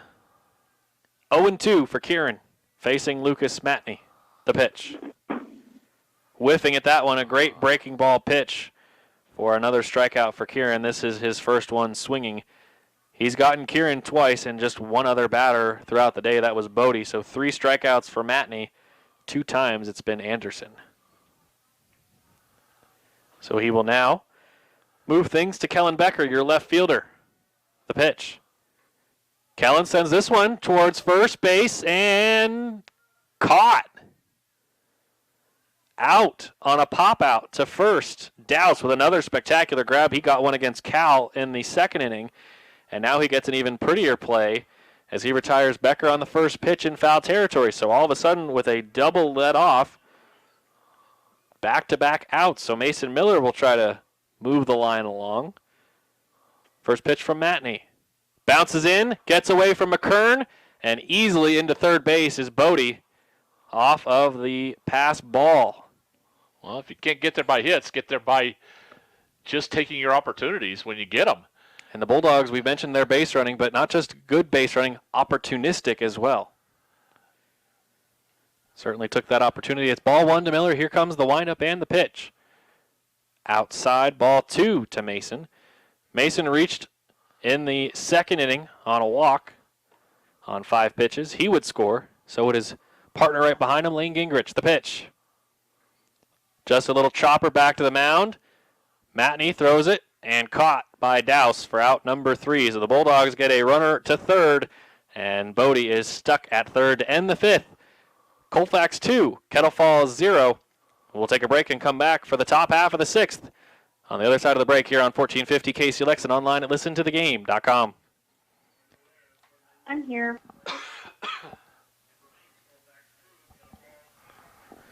Somehow, in the last inning, no, the 4th inning, that's when it happened.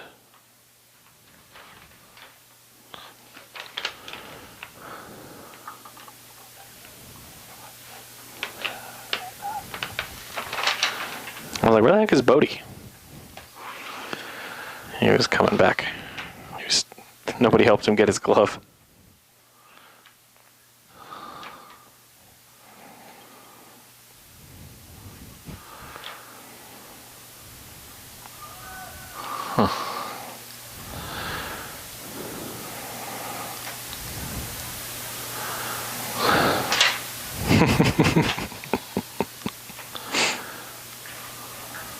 Right, 5 seconds. 4, 3, 2, 1. Welcome back to Medical Lake. Leo Clendenin leads off the top of the 6th for Kettle Falls. He goes first pitch swing, and he sends it into the fans and over them. Actually, he hit it so hard it ended up in the other field. Couldn't tell where that was going to land. That one ended up way out there, so strike 1. The pitch. That one low and away. Ball 1.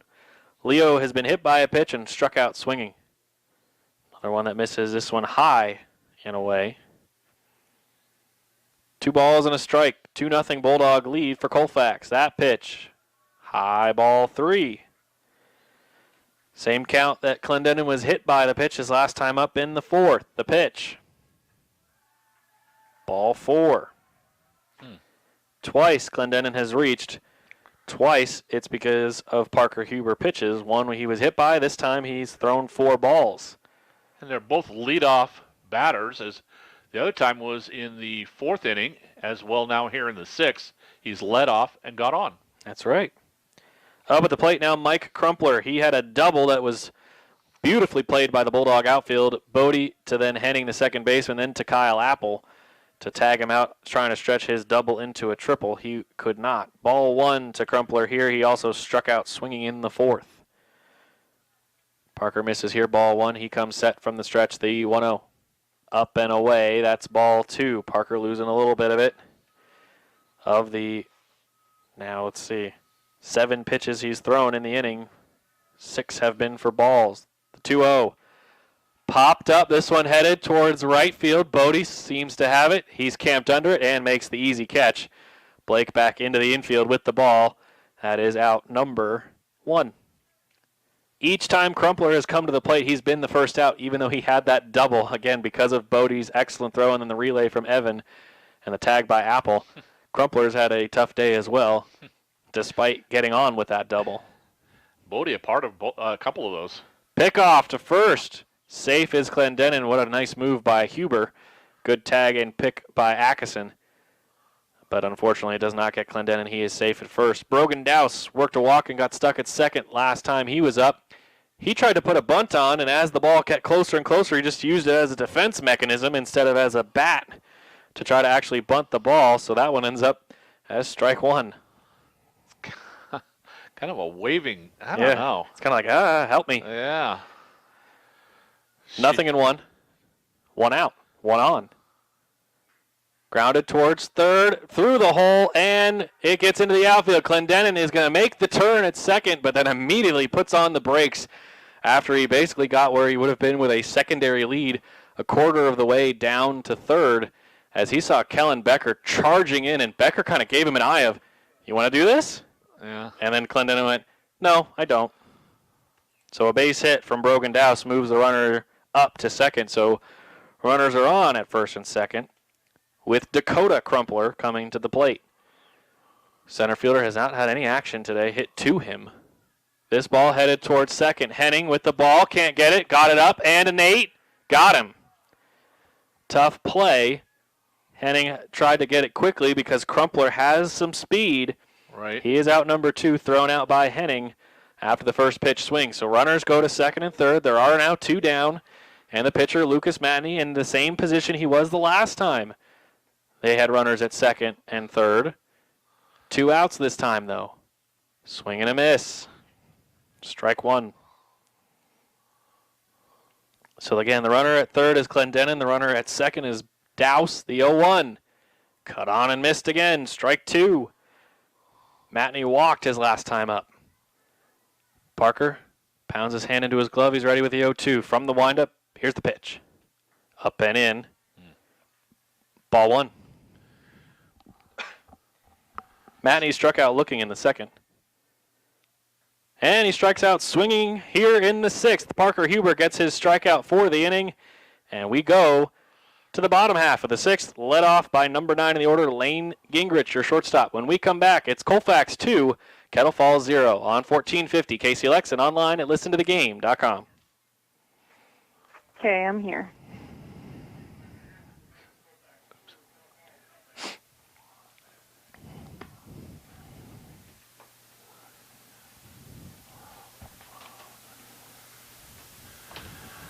Parker's done.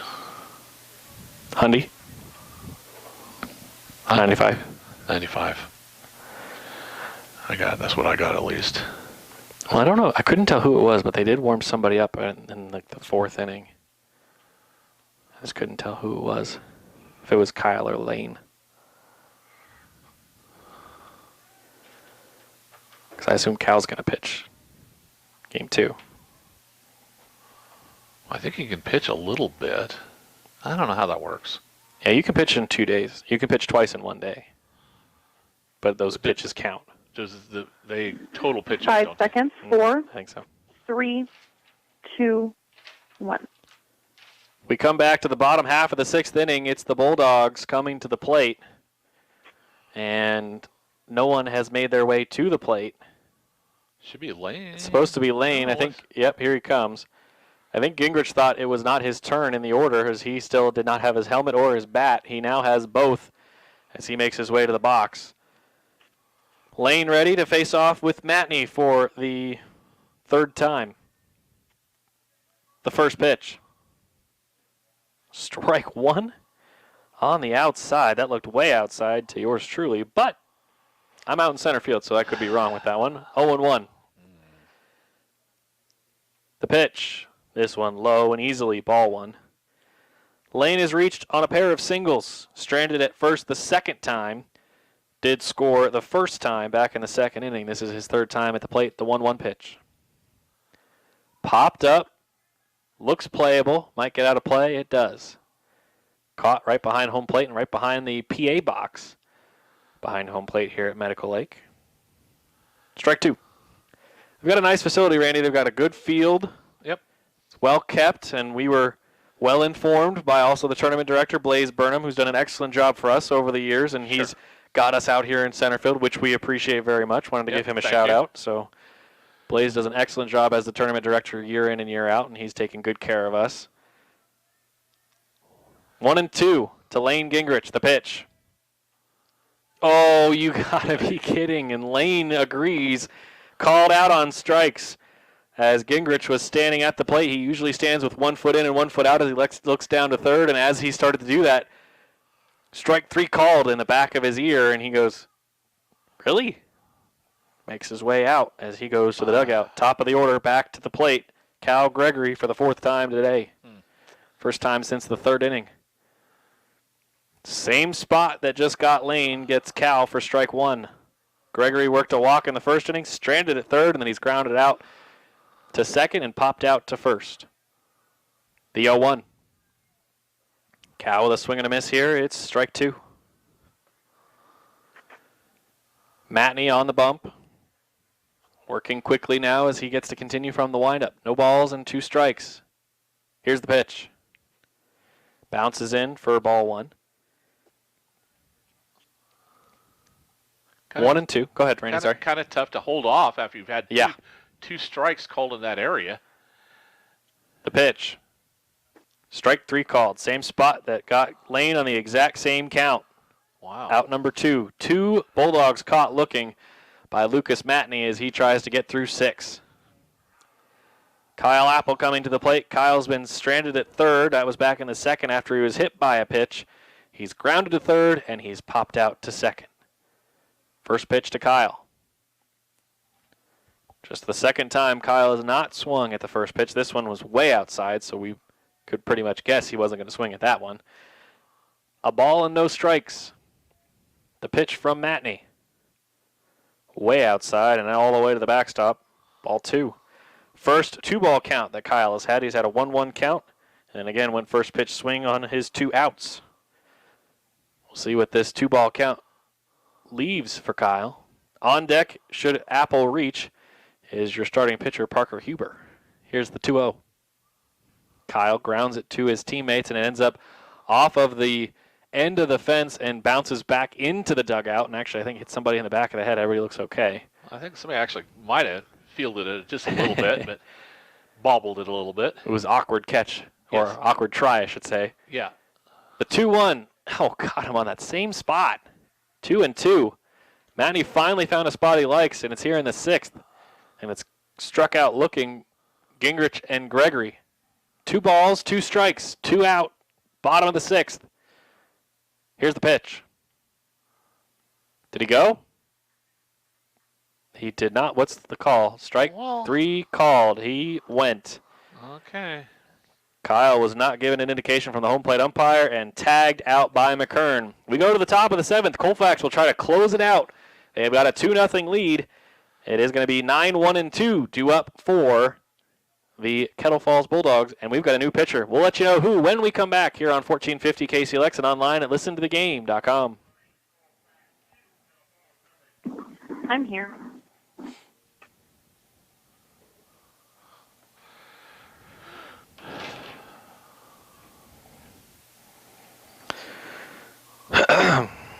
And just FYI, I am almost through with all my commercials.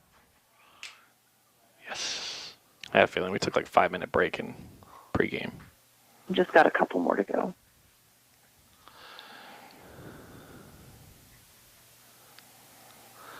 Oh. So just a straight switch? Yep.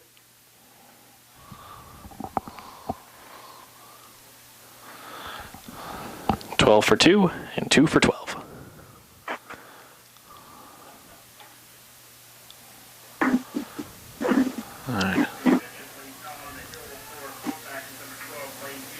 All right, 5 seconds. 4, 3, 2, 1. We welcome you back here to Medical Lake, and we mentioned the pitching change as we went to break. And as we're here, the Bulldogs of Colfax lead 2-0, trying to close things out. For Parker Huber will be Lane Gingrich. Randy, your unofficial pitch count for Parker left him with? 95. So 95, only 5 away from the limit. So Coach Parrish elects to go with the freshman. And here's Lane's first pitch. Excellent start. First pitch strike to the right fielder and number 9 hitter Marcelo Mendez.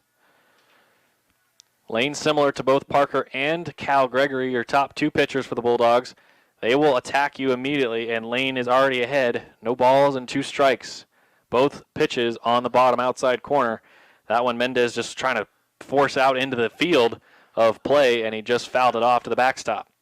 Yeah, he was trying to be ahead of that one. And 0-2, swing and a miss. Wow. Great start for Lane as he gets the leadoff man 1 down. Unfortunately, it does bring to the top of the order as Jordan Clendenin and Matt Thompson are your other two due up for Kettle Falls. I say unfortunately because those two have been some of the more active guys. They haven't necessarily made it to the plate, but they've put a lot of balls in play as they do here. Right to Parker. Running throw over to first. Good catch by Nate. Out number 2 on a first pitch swing. And a 6-3 putout is out number 2. No trouble for Parker making the transition back to his other position at shortstop. Matt Thompson, the Kettle Falls shortstop, at the plate. Down to the final out. Colfax trying to move on to the district championship game and get a spot in the regionals. Lane's first pitch. Just misses outside, ball 1. Matt Thompson is going to do what he can to not send it to Blake Bodie, as he's done that twice today. The pitch.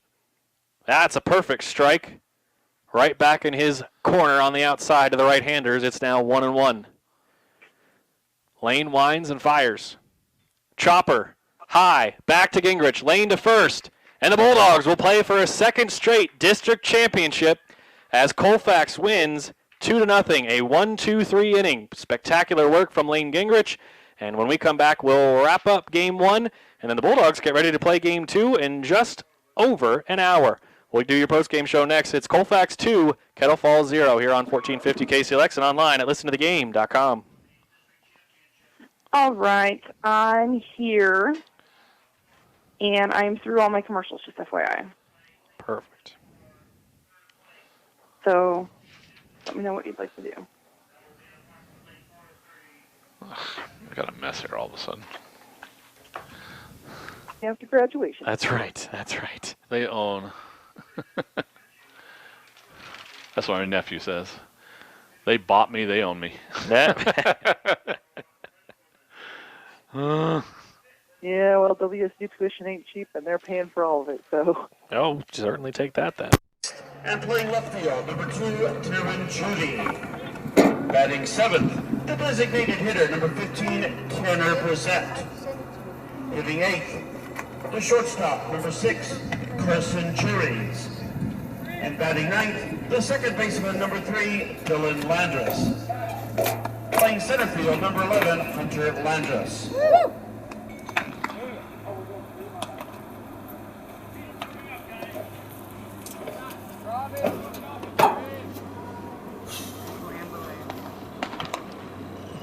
Can we play this back later? Yep. Oh, good. Yep. Yeah, it'll be recorded up. Now the starting lineup for the Colfax Bulldogs is announced by head coach Scott Parrish.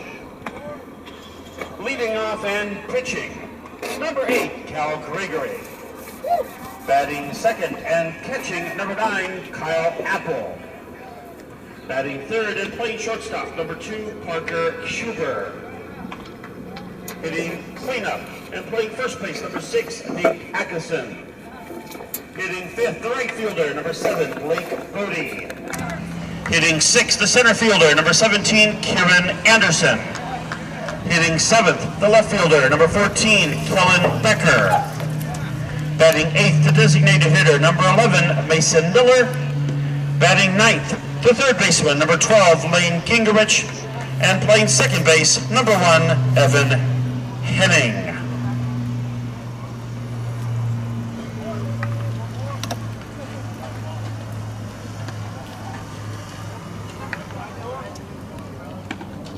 We will have the umpires meeting to go over ground rules and exchange lineup cards at 1:50 in 6 minutes.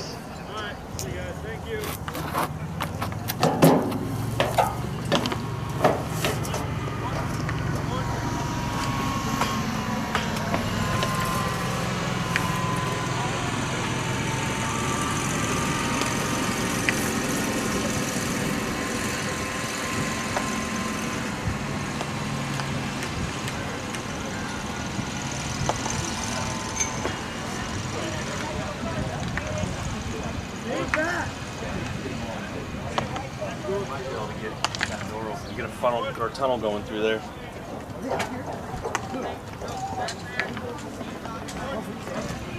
Were you guys able to get it to work? Yes. Yeah? Okay, good. Send it to whomever you like. Good thing she did. What's that? Good thing she did. Okay, good. Yeah. Because I did. It's only $10 to join. No, I'm kidding. I'll tell him that. Yeah, You owe this guy. yeah. It's automatic enrollment, Really, so. just try to focus on the second base and center fielder. with Sure, Elton's out. sure. That's not a problem. 3 and 11. No matter what else is going on. Yeah, number 3 and number 11, please. And it's nice because we can't help but watch him because it's a Right, and so yeah, it's like right here, right there. It's convenient for you. Perfect, yeah. Makes it easy for everyone. Look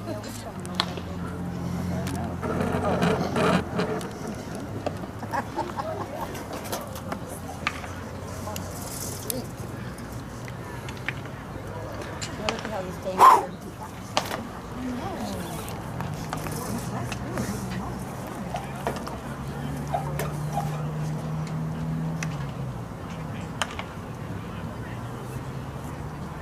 Well, Kettle Falls came for the duration. They're out there barbecuing right now.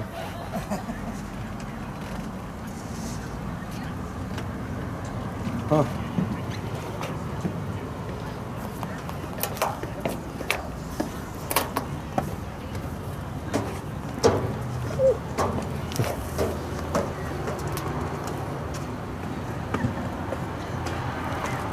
Is your name Bennett? Yep. Your name Bennett? Yep. Your sister's Jordan, right? Yep. Yeah, that's what I thought. I thought I recognized you. My daughter Brittany played with Jordan in softball. My son plays baseball here at Colfax, and he saw you. He goes, I think that's Bennett, because he called me, and I'm like, okay, I'll have to ask him when he comes by here.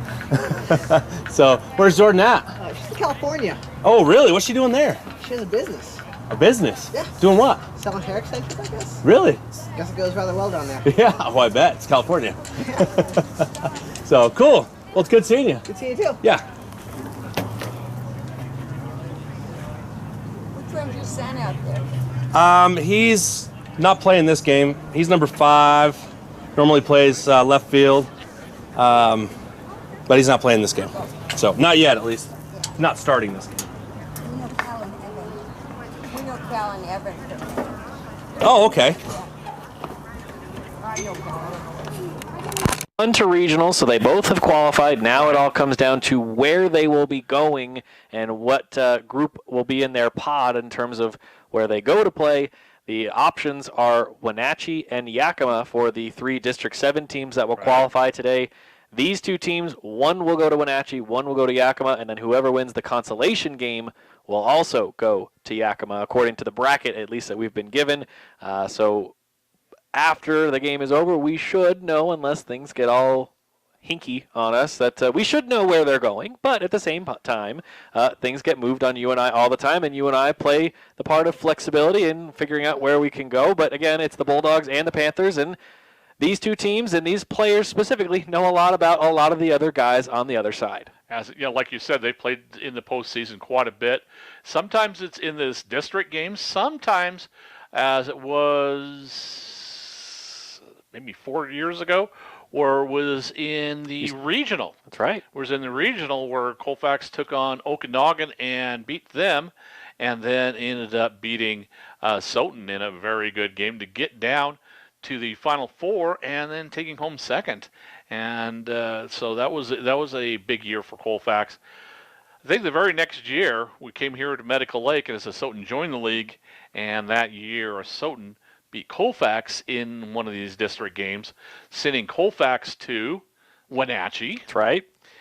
As Colfax again beat Okanagan in the first round and lost to the eventual state champion Toledo Indians. Right. As that was a little bit of a mixed up day because of rain and late starts, etc., if you remember right. That was our first season together for baseball. Exactly. And then last year, well, you know the story. Yeah. We like saying it again. That's right, we do. We like saying it, as Colfax beat Soton last year and then went on to win at regionals. Yep. As they beat at Ferris, they beat Liberty Bell and Brewster, and then went to Centralia, beat Wahkiakum, and then extra innings beat Tri-Cities Prep.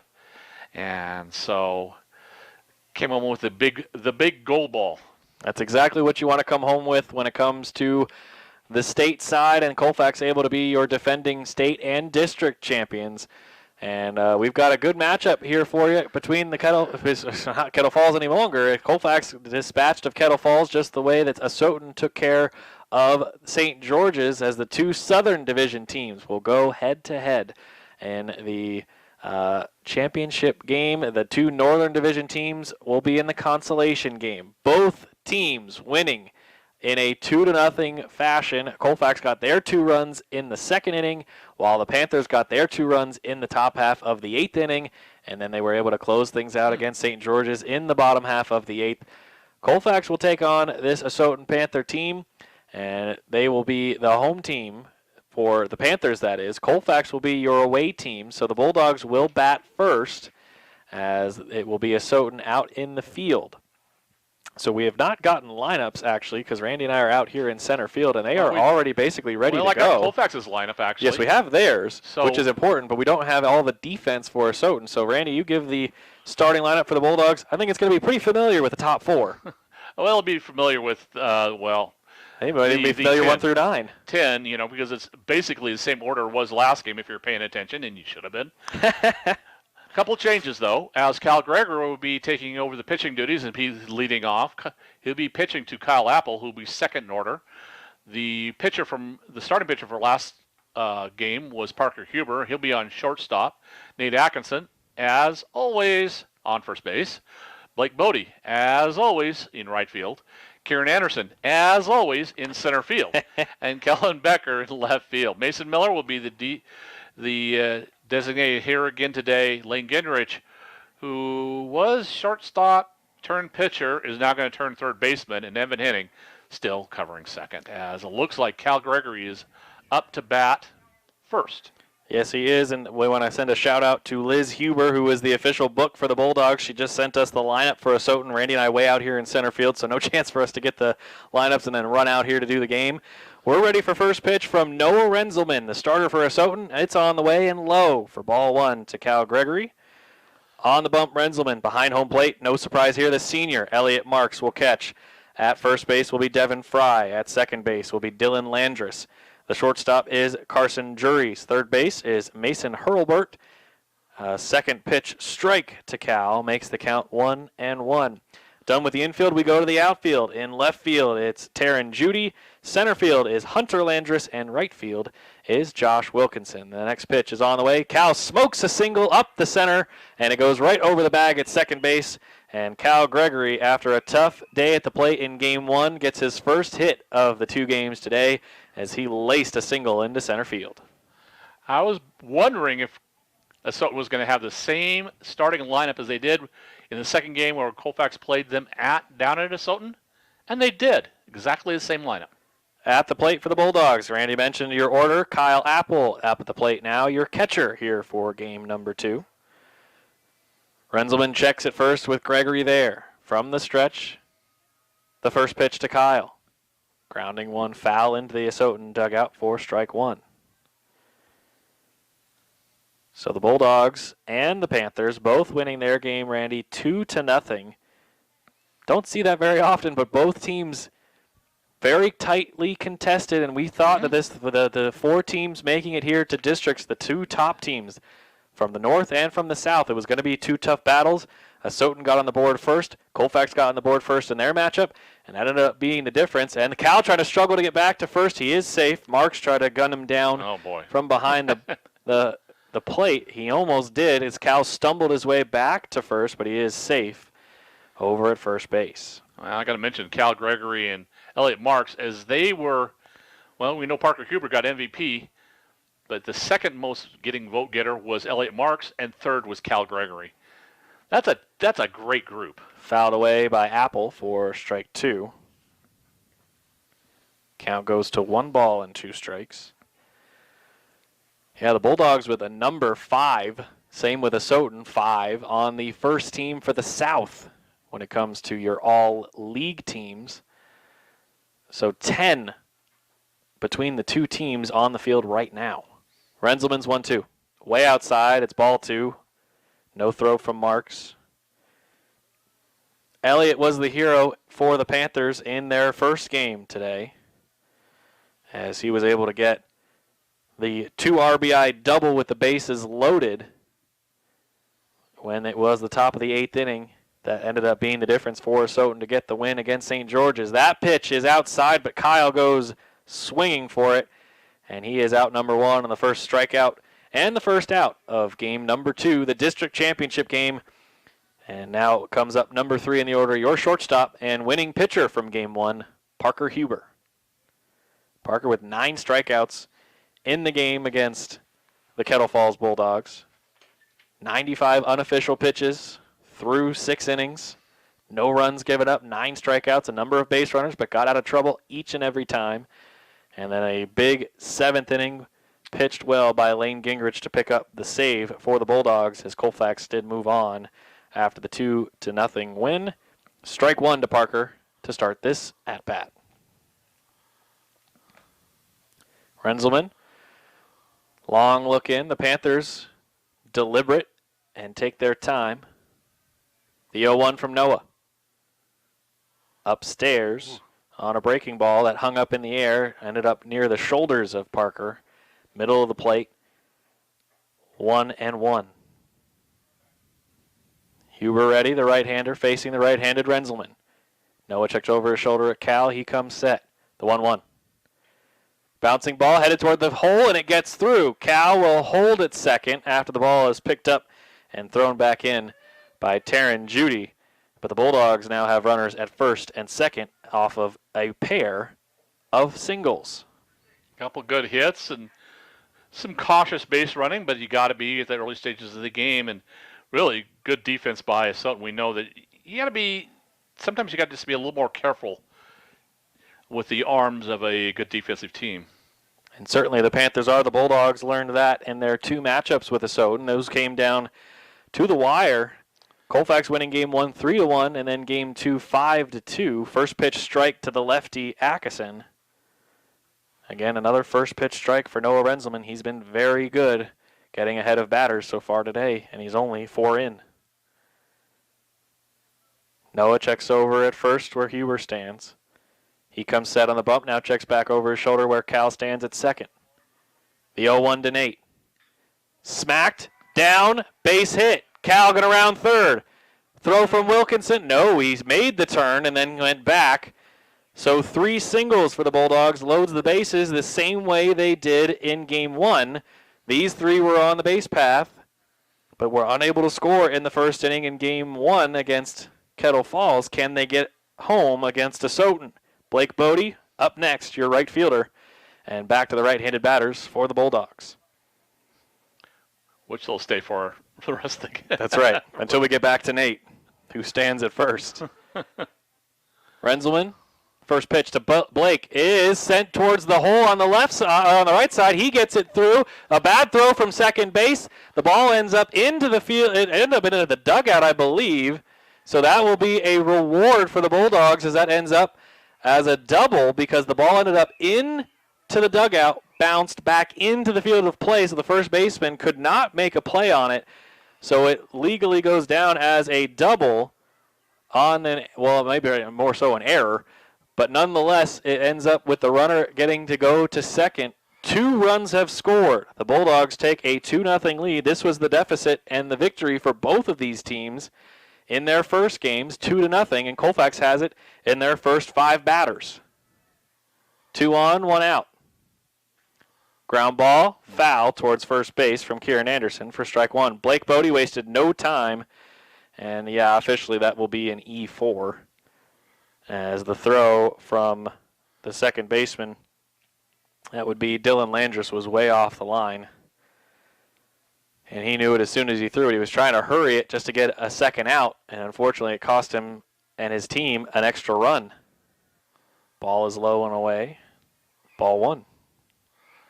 It was going to be a very tight throw to first if he got up. I mean, he kind of was in the laying down position to try and throw it, and it was going to be a very tough play to make.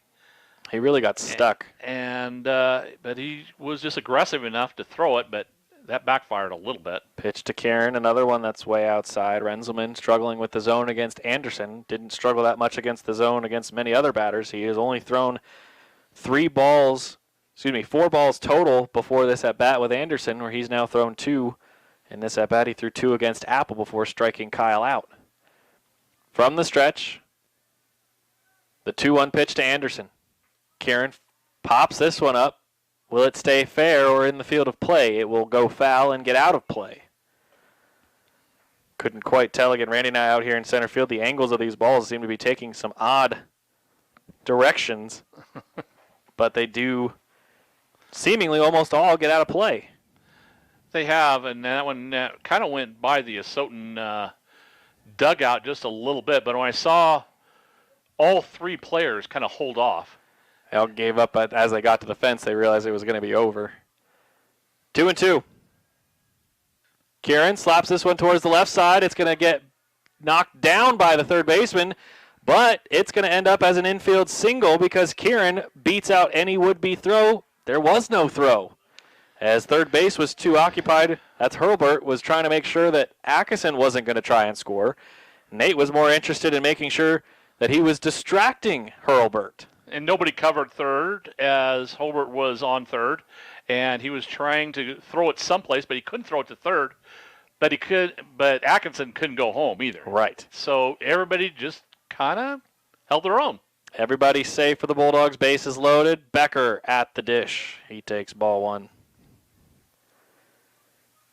So Colfax in their first half of the inning in the championship game for the district. 7th batter to the plate. Noah set with the ball at his gut. That one is fouled. It's actually into the field of play towards second. That's going to plate Atkinson. It's a fielder's choice. It erases Becker, but he does pick up the RBI fielder's choice. So Nate scores run number 3. So now Colfax has already eclipsed their run total from game 1 in the first half inning of the district championship game. Still have more possibilities as runners are in third and second. Kieran on second, Bodie on third, and Mason Miller, the DH.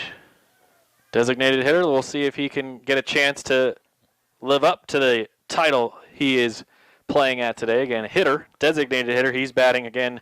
Second game in a row, he's batting for Evan Henning, your second baseman for the Bulldogs. Oh, that's what it designated. I thought it meant deep hitter. Well, I was hoping. Well, that's what it means for Miller. I'm hoping it says deep hitter. 2 on, 2 out. 3-0 Colfax lead. Renzelman set and fires. Big cut by Mason. He's now behind 0-2. What a pitch from Noah Renzelman. It was right down the heart of the plate, but the swing from Miller just missed it with the barrel. Yeah, I think he went over the top of it a little bit. I think he's right. I think you're right.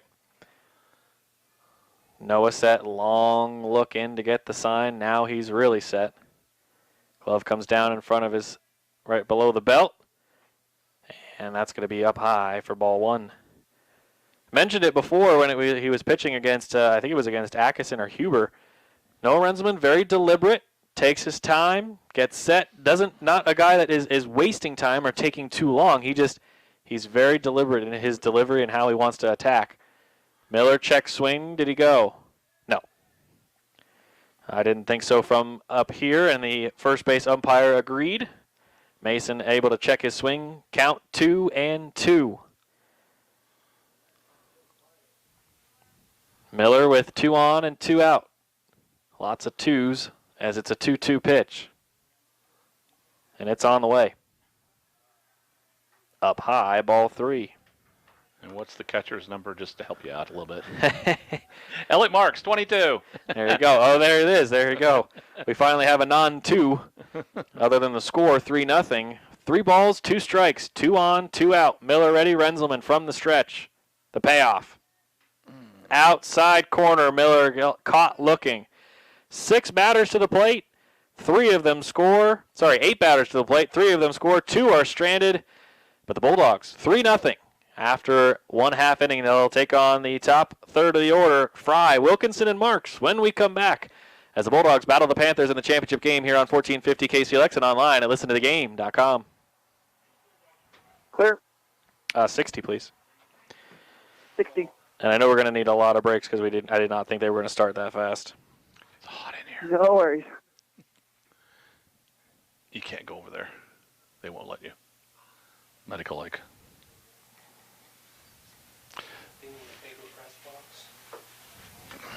And air conditioning.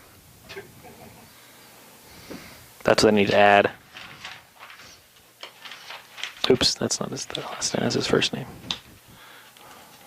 That did not work. Okay, here we go. First, right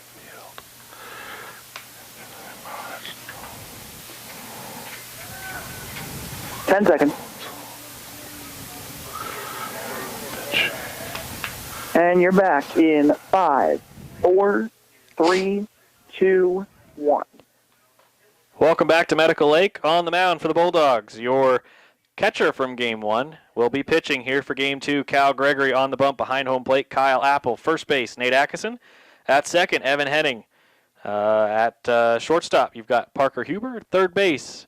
You've got Lane Gingrich covering in left field. Kellen Becker, center field. Kieran Anderson in right field is Blake Bodie. The first pitch was a strike. The second one is a golf shot out into the right field area, and Bodie calls off Atkinson. Nate didn't have a great read on it, but Bodie saw it from a mile away based on the way he reacted. Second pitch swing from Fry ends up in the glove of Blake Bodie. He was very busy in Game 1. Wouldn't be the same if he wasn't busy here in Game 2. Well, he got that. Yeah, he's had a very good couple games here, and they might have to re-vote that all-opponent team. That one foul down the left side. That was a good shot there from Josh Wilkinson, your right fielder. The lineup for the Panthers is as follows. First up was Devin Fry, the center fielder. This one is a shot towards right field. Bodie going back. Blake's got a read on it, and he makes the catch. 2 up, 2 down. Thank you, Blake Bodie, with a pair of catches in right field. Now after Wilkinson is the catcher, Elliot Marks. Noah Renzelman, the pitcher, 2 up, 4th, and batting cleanup. 5th is your third baseman, Mason Hurlbert. Taryn Judy, the left fielder, 6th. DH, that'll be Tanner Burzett batting 7th. 8th in the order, Carson Jury's your shortstop. Second base, Dylan Landris will bat 9th, and the only one not batting is your center fielder, Hunter Landris. There's your lineup for the Asotan Panthers as it's ball 1 from Cal to Elliott. The 1-0 pitch. Popped up. Playable. In the infield, Parker calls everyone off, and Huber makes the catch. 6 pitches for Cal Gregory to get through the inning, a 1-2-3 inning. We'll be back. The Bulldogs back on offense, 3-0 lead. Top of the second when we come back on 1450 KCLX and online at listentothegame.com. Clear. 90. 90. I'm trying to get out quicker so we can waste some spots. Okay, so I've messed up already. So many of them this year. I know. I'm happy about that because that means we're getting, hopefully the station's actually making money. True. But at the same time, okay. I'm surprised at how many we've had this year for baseball. Help me out. Mhm. I did something wrong here. Okay, after Renzelman, Herbert is at third. I got the defensive arrangement, but you must have a DH in there someplace. Burzett is 7th, batting DH. Okay. Tanner, yeah. That's the problem. It goes Tanner, then Juries, then the 2 Landris. Okay, they're going to use his speed, is what they're doing. Who? Tanner? Tanner, yeah, he's a quick guy. Okay. I'm surprised he's hitting in the middle of the bottom of the order. I didn't think Hunter was a... Well, I don't know. No, I mean Tanner. No, Tanner but- at 7. Like, wouldn't you put him at like 8 or 9 so then he's right in front of the other guys who are Yeah, fast? I'm not going to question, but... But, yeah, I and I'm don't- also not a coach, so I don't know what I'm talking about. Yeah. 15 seconds. Thank you.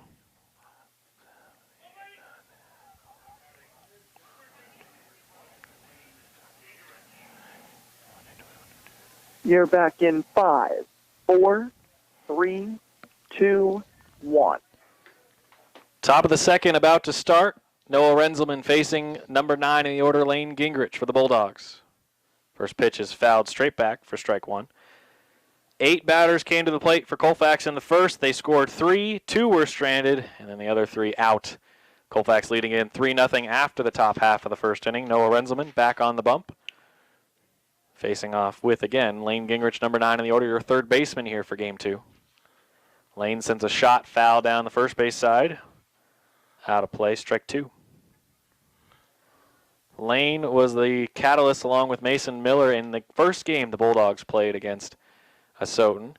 Cal had scored at the first run of the game in the first inning in that matchup, but then it was Mason and Lane scoring the deciding runs. As that will be ball number 1. 1 ball, 2 strikes to Gingrich. Lane got the save in the first game, the semifinal of the district tournament against Kettle Falls. Swing and a miss for Lane ends up as the second straight strikeout for Renzelman, his third in the game. He struck out 2 of the 3 outs he's got, or excuse me, 3 of the 4 outs now that he's gotten in the game. The only one that wasn't was the fielder's choice that retired Becker, that Kellen got an RBI in the last inning. Ball 1 to Cal. Cal did a great job behind the plate for both Huber and Gingrich in game 1, and now he's started off with 6 pitches in his first inning of work. 3 pop-outs on the second pitch of the at-bats. This one is a shot here to left center field, going all the way back. It's going to go off the wall. It's going to jump just into the stands for a ground rule double.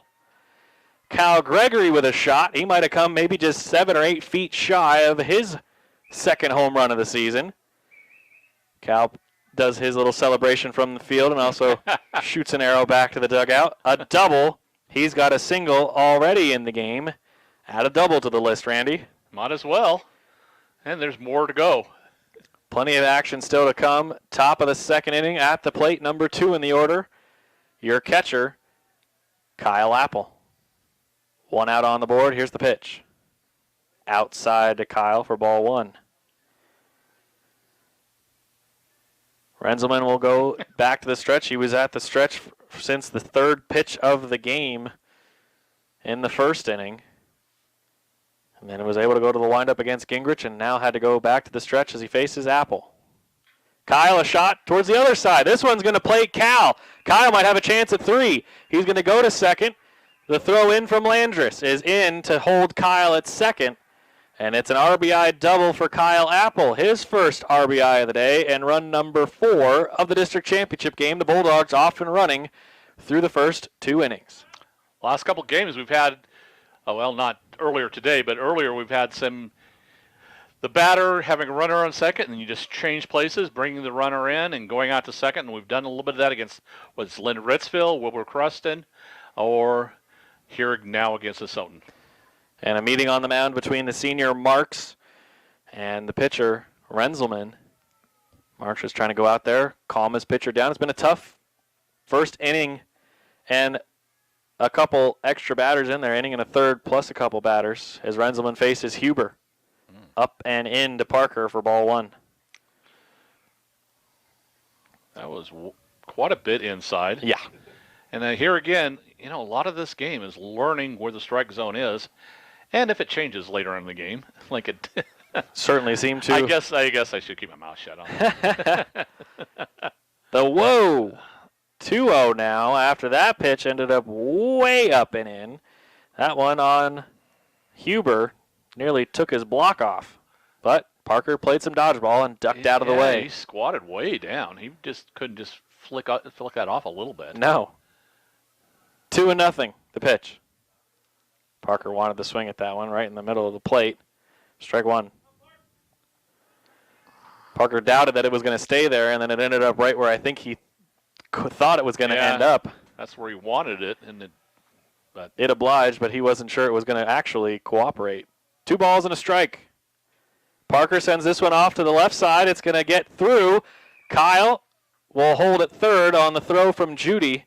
Is into the third baseman Hurlbert, and it's a single for Parker Huber. Back-to-back games with back-to-back first 2 plate appearances. Parker Huber reaches on a pair of singles in each of the first 2 innings of the district semifinal and now the district championship. This is kind of hard for Kyle Apple because he goes, do I got to go back to second, or can I go to third? And you got to do the little in-between dance. And because Hurlbert did a good job to kind of sell it, because Mason made it look like he had it at third, and then Kyle saw it out in left field as here comes the coach for the Panthers to have a chat with Noah. Yeah, that's not the head coach Holman. This is the other one, Black. So Coach Black out there to talk to his pitcher. Haven't had a chance to get through the jerseys yet in this second game. The Panthers going with their black jerseys, which has got to be hot out there. The black jersey tops, white pants, orange letters and numbers outlined in white for the Panthers. A Soton across the front in orange letters in cursive. As for the Colfax Bulldogs, they're going with their gold jerseys, blue hats, Colfax across the front in cursive, numbers on the front and back also in blue. No outline for the numbers and letters. White pants for the Bulldogs as they've got runners at the corners. For number 4 in the order, your cleanup man, Nate Atkinson, batting from first base, his second plate appearance in the game as he fouls one high and away. It almost ended up in the Bulldogs' bullpen where Cal Gregory warmed up before the game. Nate behind 0-1. That was what he was behind when he slapped his single in the first inning and then later scored. Actually, it wasn't that long ago I thought I saw his sisters playing in there. Oops. That one also fouled away, nearly hit the light pole with the bird's nest on it. We haven't mentioned the bird's nest today yet, Randy, on the air at least. You and I have talked about it off the air, but that there's a bird's nest that we used to see a bird that would take up a couple of giant sticks a day, and sometimes in each game up to there, and we were wondering if it would ever drop one. We haven't seen it since the St. George's and Asotin game, as that ball is outside to Nate. Count goes to 1-2. No, it's actually on one of the light poles that they've actually put looks like they put a little perch up there. Yeah, they put a little plate that they tacked onto the top, and the birds up there say thank you, and the 1-2 is a pitch out to try to pick off Parker Huber, but Parker dives back, and he's safe at first. And if anybody had been up at Medical Lake, they know that on a nice day where it's a little bit humid out, usually you see a lot of seagulls out. We did in the previous game, yes. And they've smartened up and they're back home. They have since moved on. Yes. They go, hey, it's too hot for us guys. 2-2. Nate swings and misses. What a pitch from Renzelman on an off-speed pitch. He K's Nate as Atkinson is the 4th strikeout already for Renzelman. He has been fantastic when it comes to striking out. Hasn't worked as well in terms of overall outs because Colfax has 4 scored and has had 2 base runners on in each inning. We'll see if they can bring any more home as they stranded 2 in the first after getting the bases loaded and scoring 3 of them. First pitch to Blake, and Bodie watches strike 1 come down the middle of the plate. Blake reached on an E4. He plated the first 2 runs because of getting the ball in play and then getting to second because the ball was thrown into the Asotin dugout. Doesn't officially get credit for the RBIs because of the error, but he is the reason those 2 runs scored. Bodie back and ready, 0-1 behind against Renzelman. The pitch. Up and in as Bodie watches that one and then calmly walks away to grab some dirt and rub it on his hands before he regrips the bat. We have a little rapport with Blake. We know what he's going to do. We know the routine, and the routine is just fine with us. And it works. It works. So don't mess with the routine, as they say. If it ain't broke, don't fix it. Nope. Bodie's got something good going there. 1-1. Long look from Renzelman as he gets the sign from Marks. He comes set, glove right in front of his stomach. The pitch, low and away. Ball 2. Over at third, Apple. At first is Huber. Parker talking to Coach Gregory while Apple watches the signs given to Bodie from Coach Parrish. Kyle takes his lead. Bodie twirls the bat to his shoulder. He's ready. He's ahead 2-1. The pitch from Noah. Cut on and missed for strike 2. So Renzelman wipes the dust and dirt off his hand. And Bodie picks the dust up. Yep. Puts it in his hand. That's right. Regrips the bat. Yep. Gets a little bit of a talk from, maybe even just some signs from Coach. Yeah, Scotty Parrish. 2-2. 2 out, 2 on. Blake whiffs at this one, and Renzelman strikes out the side.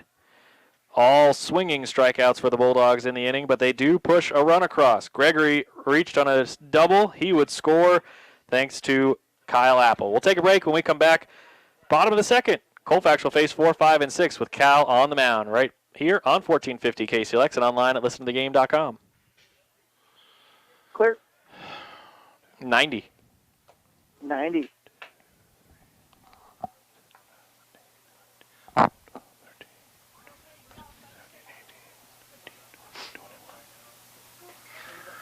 All right.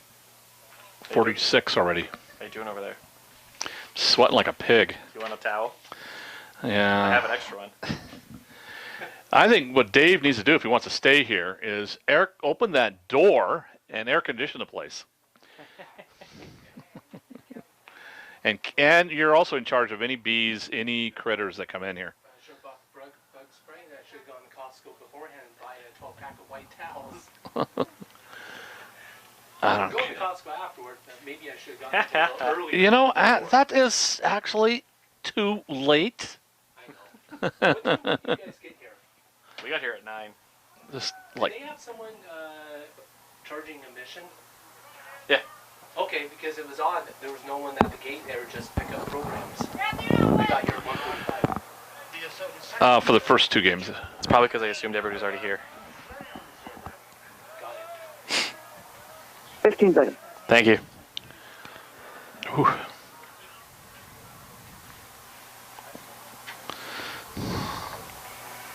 You're back Of course. in 5, 4, 3, 2, 1. Welcome back to the district championship game between Colfax and Asotin. Cal Gregory started Noah Rensman off with a first pitch strike. He misses the second one here. All of the batters for Asotin went swinging at the second pitch. Noah does not.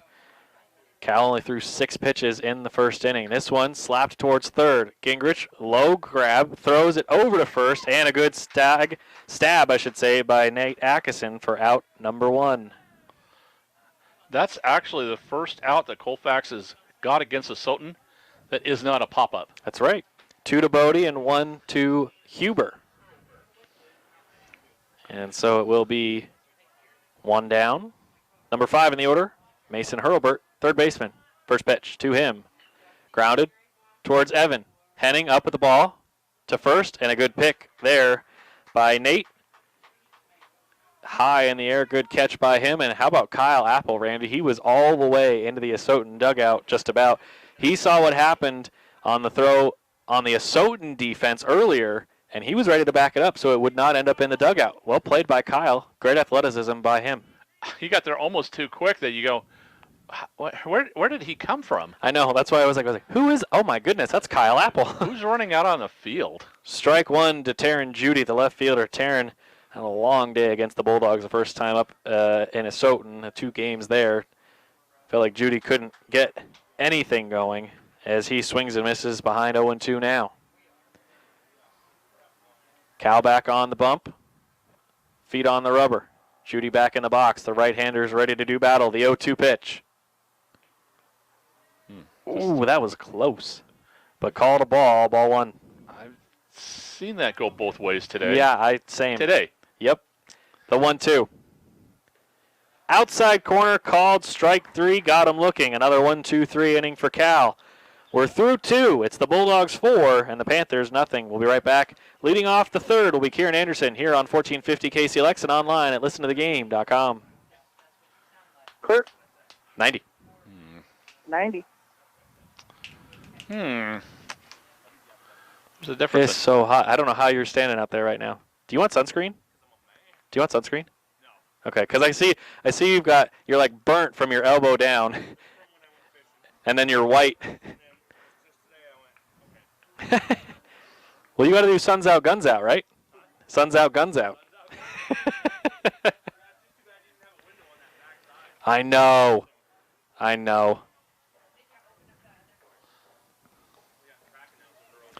Yeah, because otherwise we would have. We did. Yep. So I opened up the window too because I was like, I'll just get some type of cross breeze. Anything. Yeah. I don't care where it comes from, as long as it doesn't bring bugs. Yeah. I don't mind bugs, but I just the bees and wasps. That's what I don't want. Right. I can handle bugs. It's bees and wasps.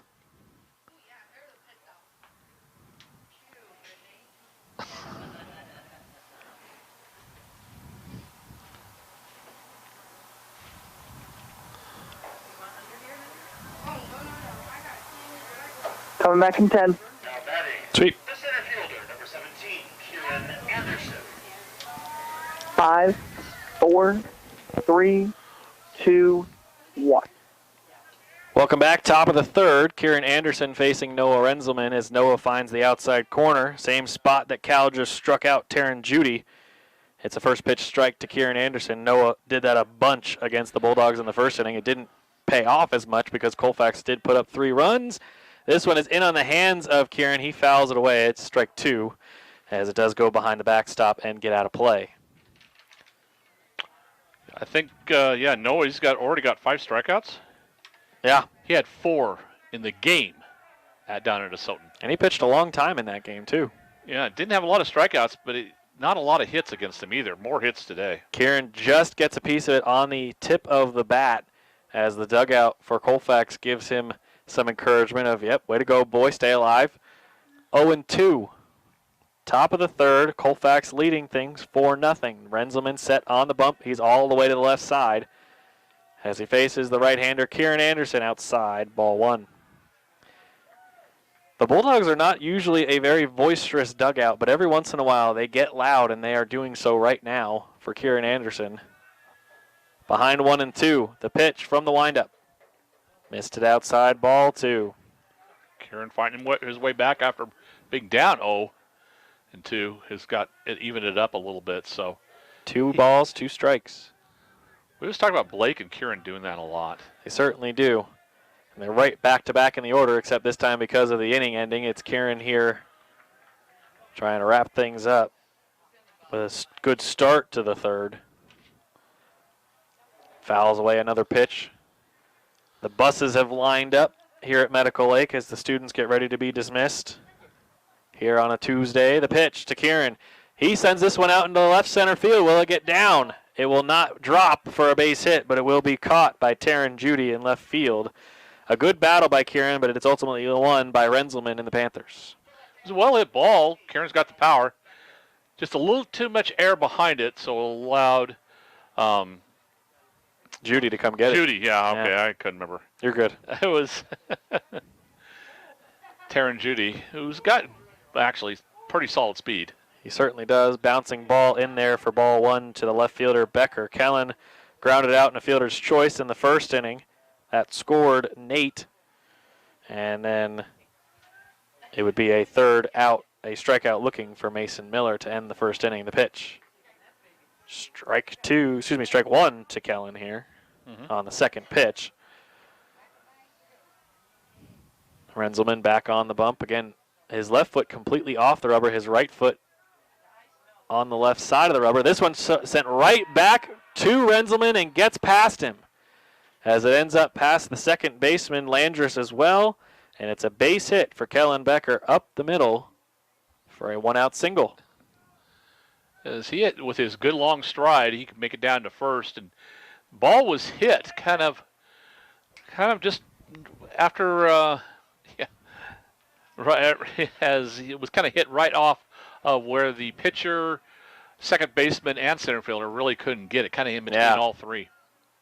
Kind of hit that hole in the defense a little bit back there. And this first pitch, what? That was way inside to Mason Miller, but it's strike 1 called. Miller behind 0-1 as Renzelman checks over his shoulder to look at the man at first, Kellen Becker. He now comes set after getting the sign from Marks. The 0-1. Miller sends a shot down the third baseline, and it is fair. Foul? Did they signal it foul? Or home plate umpire says fair. So what a shot from Miller as Becker held himself up at second. And Mason Miller ends up making it back-to-back singles. What a shot from Mason. We've seen the ball jump off his bat before. A lot of the times it's been foul. That one was a laser, just fair down the third baseline. That third base line has been a busy day.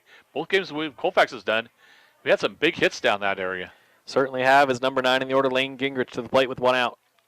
Lane pops it up straight back. It's headed for the parking lot. Oh, there's some people strolling by. I was going to say there's some people that are not paying any attention because they are leaving school and nearly hit by the ball, but it looked like it ended up getting well away from them.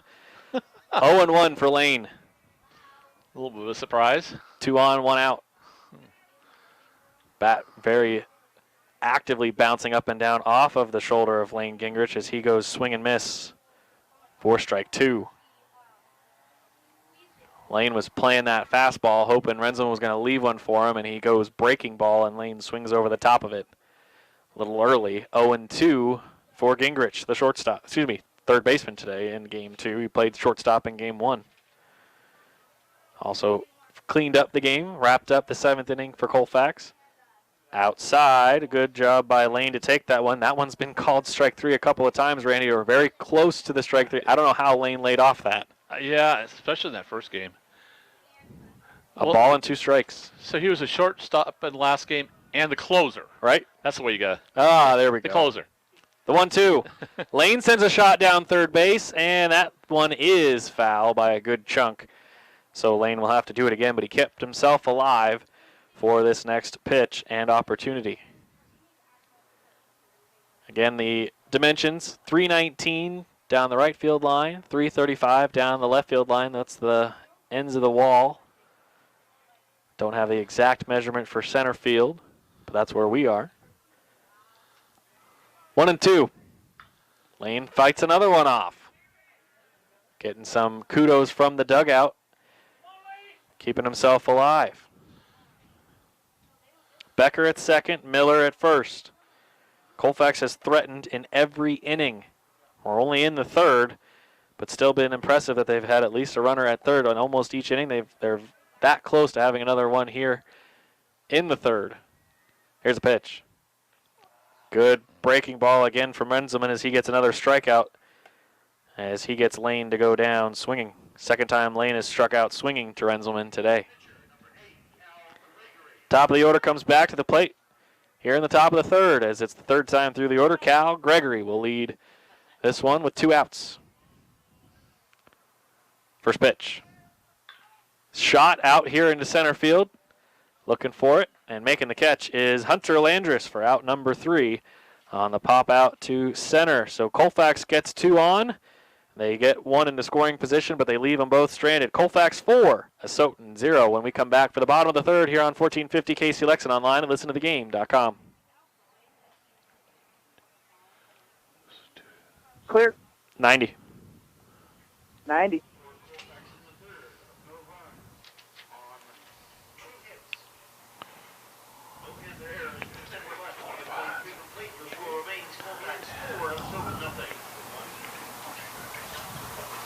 Dave, we've only played 2.5. Or Bob, we've only played 2.5. All right, let me do this. 54. Ugh, can't write. After 3, it's 64 for Wow. Renzelman. Wow. Cal after 2, 14. Good Lord. Yeah, I know. I don't want to say that on the air, though.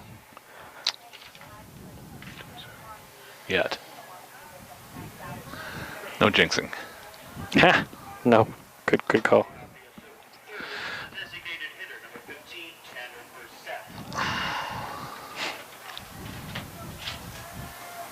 15 seconds. Okay.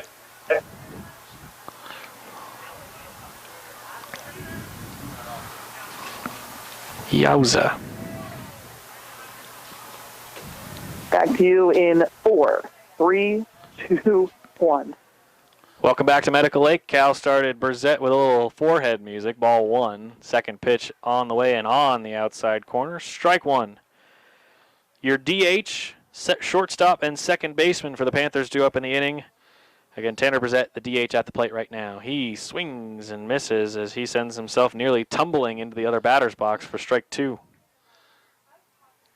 Want to take a big cut at that. Tanner Brzett, one of the, here again, pretty quick player. The 1-2. Swing and a miss. Brzett down on strikes. Back-to-back Ks for Cal as he ended the second and now starts the third with a strikeout. He's got one of each, one looking and one swinging. Not quite as many strikeouts as Noah Renzelman has, but you got to like to score a lot better. And also, just being very efficient with his bats. I mean, with his pitches. Certainly is, as he misses ball one high to Carson Juries, the shortstop. Juries due up second, and then Dylan Landris, the second baseman, due up third in the inning. The pitch. A little knuckler off the end of the hands of the bat. Strike one. Good pitch inside by Cal, and just nothing that Juries could do with it, so he just tried to fight it off, and that's what he did down the first base side. The 1-1 from Gregory. Another one shot foul right at his teammates in the dugout. Juries going, hey, guys, you alive in there? Wake up. Hey. Yeah, that's better than a cup of coffee, man. That'll wake you up. That bounce Wake you up or knock you out. 1-2 to Juries. Golfed into the air towards Parker, right at his position in shortstop for out number 2. Second pop-up for Parker. This is the first one that he's actually caught in his area. The first one he caught was way over at the second base side, right in front of Evan Henning. That first one he caught was moving a lot. This one did not, nor did Parker. He didn't move a lot either, as he took a step forward, a step backward, and caught the ball. First pitch strike to the second baseman, Dylan Landris. Cal ready to go again. So's Dylan. Here's the pitch. Inside corner strike, same spot. Man. 0-2. Cal trying to close the third. The pitch. Right back to Cal. Bumps off his chest. Cal underhands it to Nate. Nate makes the catch. And we're through 3. Colfax 4. Asotin 0. We'll be back on 1450 KCLX and online at listentothegame.com. Clear. 90. You got it. Sweet. All right. Cal's losing it. He lost it in that inning. He only had he had 11 pitches. That's way more. That almost doubled what he had. Okay. So he's got 25. Let's see. Yep, I'm right. You're usually right. No, I'm just saying he has as many in 3 innings as Noah did in the first. Oh, geez. How's that? That hurts them. Do your own work. Well, if you can read it, then you deserve something. But Mine's a little cleaner. Well, I think we all know that. Well, also because your sheet is smaller than mine. There's a lot of stuff that gets crammed in. There's a lot less room on yours. For the first handful, Mine's very spaced out. First couple of games, I was writing. I'm going, I can't do this. Something's different. What did I do different? I had a pen that had a giant tip on it, and it was like with a felt tip marker, and I'm going, what the? You were trying to do baseball with a felt tip marker. It wasn't a felt tip, but it was just this big old. Yeah. I mean, look at it. I go, I didn't notice that. Big old point. I was like, man. No wonder I'm Back in having 7 trouble. seconds. Thank you. Doing with 4, a paintbrush. 3, 2, 1. We welcome you back to Medical Lake. Matthew Zimmer, Randy Stickle with you. 4-0 Bulldogs through 3 innings. We start the top of the 4th with your catcher, Kyle Apple, leading things off. 2, 3, and 4 are due up in the inning. First pitch to Kyle, hacked at and swung into the field of play. It's coming towards first base and out into the outfield grass, and making the catch is Devin Fry for out number 1. I think all day Kyle has not had a lot of pitches thrown to him. I think the most pitches he's had thrown to him was actually the first inning of this game when he had 4 and struck out, or 5, I guess, total with the strikeout swing. Have to check game 1 from today, and Randy's going to do that for me. Parker Huber at the plate, number 3 in the order, your shortstop. Checked his swing. Did not check it enough, says the home plate umpires. He says Parker went. Strike 1. Actually, there was one at bat, his last at bat in the 6th inning, that he had 5 pitches thrown to him. So his most he's seen is 5. That's the most he's seen. Wow. But he had 5 in the first 3 innings combined. In game 1. In game 1. Second pitch to Parker was way inside. It's 1-1. He's now going to send this one foul. Strike 2. 1 ball and 2 strikes. Huber with double duty today. He hit 2 singles in the first and second inning in game 1, and he's hit a single in the first and second inning here in game 2. Whoa! Parker caught looking on the outside corner. He was looking to the dugout for his sign, or to the third base coach, Scott Parrish, for his sign. And instead, Parker has said, "No, son, you can go back to the dugout." I got no comment. How about that? First How pitch about to that Nate on that one? Atkinson. Well, that's a frame job if I've ever seen one. Marks gets a called strike against Atkinson as he pulls the ball back into the zone. I guess in the heat, the strike zone gets more fluid. Has expanded. Yeah, is it more fluid? Nate grounds one towards second. Up with the ball is Landris. Dylan over to first in time for the 4-3 putout. The first 1-2-3 inning for Renzelman gets him through the fourth. And we head to the bottom of the fourth with Colfax leading 4-0 here on 1450 KCLX and online at listentothegame.com. Clear. 90. You got it. Sweet. What was the score between Sultan and St. George's? Same score, 2-0. 2-0. Through 8. 8 innings? 8 innings. It was all in the last inning. Obviously. Soden scored both runs in the 8th. Okay. And Otherwise, we wouldn't. bases loaded, 2 RBI double by Elliot Marks. Wow. Thank you. Yeah, Randy and I were like, wow, this game is kind of going. And we got to the 6th and we were like, it's still 0-0. Went to the 7th. It's still 0-0. Well, after this game, if you want to talk about State B regionals, I've got some somewhat updated stuff for For the others. other regions. districts, Nice.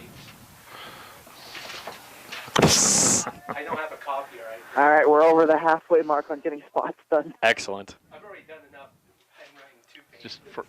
Just for this is just I'm not doing anything right now, other than just peeking.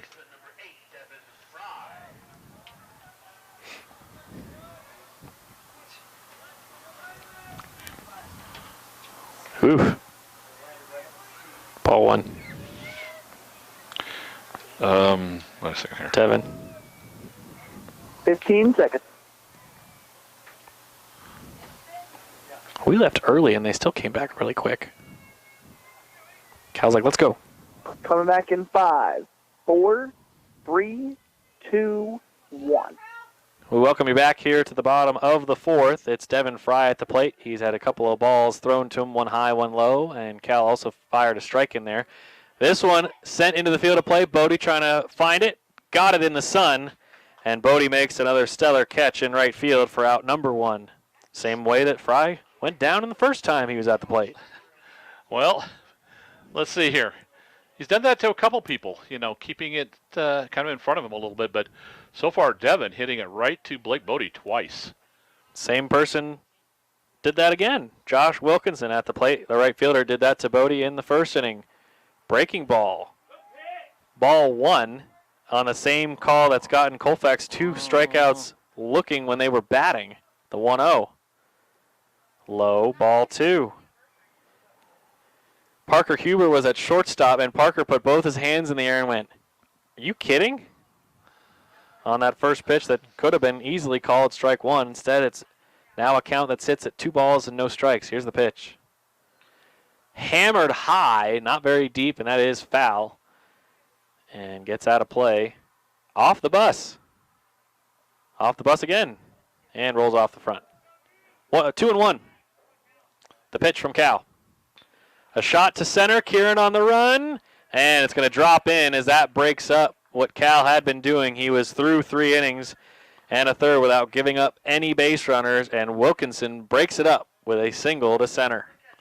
Kieran knew it, and he was on his horse to try to get to it as fast as he could. Knew he didn't have a chance at it, so instead of risking a chance for Wilkinson to get to second, he just played it on the hop and got it back in the field of play. Right. And you still got to play to win here. That's right. And that's the number 1 biggest priority. As Elliot Marks, the catcher, digs in, he popped out to Parker on the second base side of second. First pitch, another strike. This one Cal finds right in the heart of the plate. So Wilkinson breaks up the perfecto through 3 innings. Usually don't bring it up at all, and then a lot of times we don't bring it up until the end. This one Marks fouls away for strike 2. But even then, sometimes through 3 innings, it feels premature to even mention the fact that you've got one going or got something brewing. Correct. But Cal was playing on another level, and then Wilkinson sent one into center. Cal's first time pitching from the stretch. He's ahead 0-2 against Marks. Fires to first. Tag put on. no slide from Josh, and he is in there safely. That was close, but a good job by Gregory and Atkinson on the communication. Well, Wilkerson got back. He's got good feet, but The 0-2 somehow misses as Parker puts his hands over his head in disbelief. Parker's going, are you kidding? That's the second time in this inning that Parker's been just as baffled as the rest of us by a called no strike. The 1-2 headed toward and through the hole for a base hit. Becker gets the ball back in, and so instead of an out on a strikeout, Bodie's had a good day from both the offense and, I should say mostly from the defensive side, but he's had a busy day on the defensive side. Chops one foul right to Coach Gregory. Actually, it ended up hitting off of the wall of the dugout for the Panthers. It is strike one. Blake reached on an error by the second baseman. He would plate two by getting the ball in play. And then he struck out swinging in the second inning. This is his third time up here in the fifth. Renzelman with a long look into Marks to get the sign. 1 ball, 1 strike, the windup and the pitch. Missed it. That one outside, ball 2. And as always, Bodie grabs some dirt, regrips the bat, and gets the look down to go see what the sign is from Coach Parrish. Blake back in the box. 2 balls and a strike. Noah from the windup, the pitch. Bodie with a swing and a crush shot here towards center field. Going back in a long run. It's over the head of Hunter Landers. He's at the wall as it makes the dive. And Blake is sliding safely feet first in with a double. This time he'll get credit for it. And Bodie shoots an arrow back to the dugout as Bodie in with a leadoff double. How about that shot, Randy, from Blake? Well, I believe he had a double in the 5th inning of the first game against Kettle Falls. Wow, he did. And so, I mean, and that was a well-hit ball. I think this one was better. This one, if it had been a little bit to the left or right, that one might have left the ballpark as Anderson pops one up. This one will be just out of play down the first base side. It dies in the dirt behind the fans over on the first base line. Anderson reached on a single in the first, was stuck and stranded at second base, and then he lined out to left field. In the third, he's up here again in the fifth. He's been up every other inning. Renzelman steps off. Marks wants to chat after Noah's long step off of the mound. That was peculiar. We haven't seen Renzelman do that today. And he stepped off and stayed off and almost kind of beckoned for Marks to come talk to him. Which he did. So Elliott says, "I'll oblige. What do you need?" And so Marks had a conversation on his way back to home plate as he was it looked like he was making signals to the home plate umpire. Don't know what about. But nonetheless, Kieran steps back in, and he's behind 0-1. Nobody out. Renzelman from the stretch eyeballs Bodie back at second base. Comes set from the stretch, the 0-1. Perfect pitch from Renzelman gets him ahead 0-2. Throw down to second. Bodie is safe. Tag attempted by Juries, but Blake already on the bag. Kieran twirls the bat to his shoulder. Ball behind the back of Renzelman now comes in the front as he comes set. 0-2. Kieran pops this one straight up in the infield. Renzelman calling off Marks. Makes the catch as Elliott probably had a really easy play at that. Noah said he had it the whole way, and he does make the catch on a pop out right in front of foul territory on the first base side. A little bit surprised that he called off Marks, but yeah, but it was well caught no matter what. And he came running off the mound. You don't see pitchers do that often in terms of when it's a pop-up. You normally see them give way to the catcher or one of the infielders, and Noah said, "No, I got this one. No worries." He'll take on Kellen Becker now, the third of the 3 outfielders due up in the inning. Shot fouled off of the backstop fence by Becker. Kellen, an RBI fielder's choice and a single in this game, so 1 for 2. He's been up in every other inning, the first, the third, and now here in the top of the 5th. Behind 0-1, Renzelman with the ball behind his back. Bodie takes his lead at second. Noah checks back at Bodie. Bodie now comes down into his stance, ready to go. The 0-1. Good breaking ball and cut on and missed by Becker as he's now behind 0-2. really good pitching from Renzelman. He's been mixing up his pitches, and he really uses that breaking ball to his advantage, and it's been spectacular for him today. Well, he's gotten better as this game goes along. The first 2 innings, not quite as efficient, and that's when a lot of runs occurred. Well, all the runs occurred. Hammered foul by Kieran. Or excuse me, by Becker. Kellen. My apologies. Kellen, wrong K. Kellen. Strike 2 stays. So the count remains 0-2. Renzelman comes back set on the bump. And now he steps off and readjusts. He's ready and comes set. Becker ready at the plate. The pitch. Another off speed that Kellen fouls off into the glove, into Marks for out number 2. At the plate will now be your designated hitter, Mason Miller. He too has been up every other inning. Struck out looking in the first, got a single in the third, and now we'll see what Mason has in store for the 5th. Renzelman with a long look into Marks. Bodie takes his lead at second. Miller ready, the right-hander. Battle will begin with Renzelman here. Third base down line the third again. base line. This one foul. Very close, but it does go harmlessly for a Soton. Strike 1. He's done quite a bit hitting down that third base line, which has been an active area. It's been pulling it that way. You're right. Yeah, not well. Certainly Kettle, Colfax, and now Kettle is Soton, but not as much in the Soton St. George's. Agreed. Bodie at second, 2 down. Miller behind 0-1. The pitch. Marks tried to frame that one. The umpire says no. Ball 1. Everybody's got to wait a little bit, take a look at the umpire. Okay. And confirmed. Uh, A ball and a strike for Mason Miller facing Renzelman. Noah set. He fires. Bounces in as Marks snags it, stops it from going to the backstop, and keeps Bodie from trying to get to third. Blake scrambles back to second. Ball 2. 2 balls and a strike. Bodie takes his lead. Miller ready.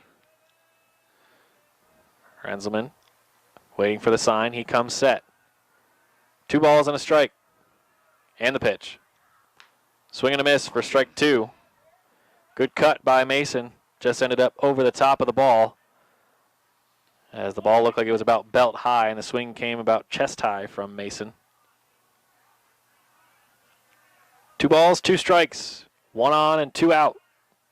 Top of the 5th of your district championship game between the 2 Southern top teams. Colfax and Asotin. The 2-2.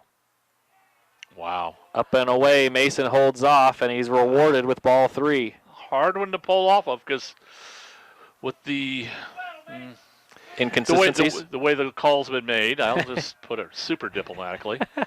You went super politically correct. I couldn't get more in the middle on that, but Payoff pitch. It's 3-2. Full count. Mason sends a shot. Will it go foul? No, and it will end up in the glove of the first baseman, Fry, on a pop out to first. Out number 3 recorded. The Bulldogs get a leadoff double and can't bring Bodie home.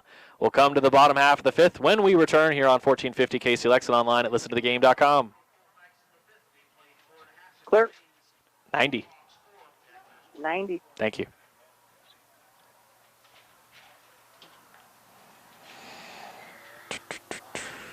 I think I better do this one more time. 1, 2, 3, 4, 5, 6, 7, 8, 9, 10, 11, 12, 13, 14, 15, 16, 17. Okay.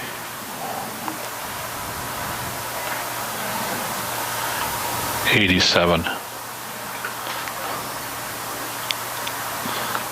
pitches. Holy cow. Well, he started off with 25 and 21, and it was looking like it wasn't going to go very far. Then that 6th inning, he got 6. So We'll have about 4 minutes of spots left after this break. Perfect.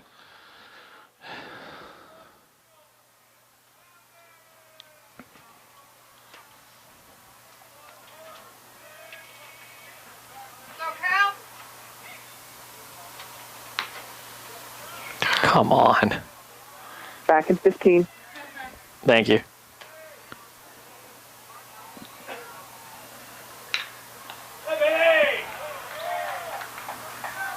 Five, 4, 3, 2, 1. We welcome you back here to Medical Lake as Kyle Gregory has retired the first batter here in the 5th inning after just 2 pitches. Ball 1 was close to a strike, but was called ball 1. Carson Juries would then ground back right to Cal, underhanded it back to Nate Atkinson for the first out. First pitch strike this time against Dylan Landris. Dylan was the first one that went down on a grounder back to Cal, and his only time up. This one is a shot towards left center field. Kellen and Kieran can't get to it. Anderson has to go over his head. Kieran trying to rifle it back in. He gets it in after a one-out double from the number 9 hitter, Dylan Landris. Well hit ball. Kieran made a run at it. He's got that length. He's got that long stride, but the ball was just hit a little bit hard. Well, I don't know, maybe about 5 feet out of his range. And he recovered pretty quickly, but still, it was hit so deep that Landers with his speed, had the ability to get down to second. Kieran would have had to basically have been set up way deeper. Yep. But instead, that ball tailed away from him at the end as well. Ball 1 thrown to Devin Fry, the first baseman, runner at second base right now. That's a pop towards the right side. Bodie again. Another catch for Blake. The throw to third. Offline and stopped by Lane, but it is out number 2 after Devin Fry has flown out again to who else but Blake Bodie. 3 times, as Randy mentioned, 3 times today that Devin Fry has flown out to Blake. He's got to be sick of Bodie at this point. Kinda, probably. First pitch to Wilkinson. Josh takes what I thought was the first pitch strike. It is. Home plate umpire was partially blocked by Kyle Apple. Here's the 0-1. Missed it that time. 1-1. Josh is the only one to score for the Panthers. It's 4-1 Colfax. Here's the 1-1 pitch. Swing, and it hits off of the back ankle of Wilkinson. That is a swinging strike, so he's behind 1-2. Cal will try to wrap up the 5th inning with the runner Landris got to third on the throw from Bodie. The 1-2. Popped it up, this one out of play. And across the street, bounces across near the fence of the other field across from us here at Medical Lake High School. A ball and 2 strikes, Cal from the windup and the pitch. Lined right to Parker as Huber catches it on a dot, and that'll do it for the 5th. Through 5 innings, Colfax 4, Asotin 1. We'll be right back here on 1450 KCLX and online at listentothegame.com. Clear. 60. 60. Now that we're down to that number of spots, we'll be good. That you were saying earlier. We'll be plenty good.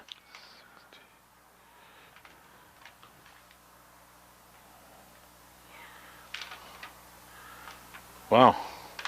It's almost 20 more pitches Renzelman's thrown than Cal at the same point.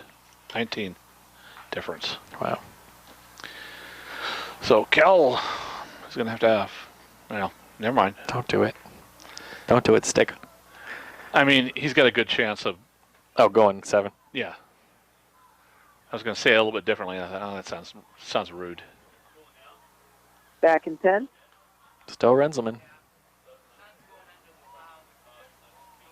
And 5, 4, 3, 2, 1.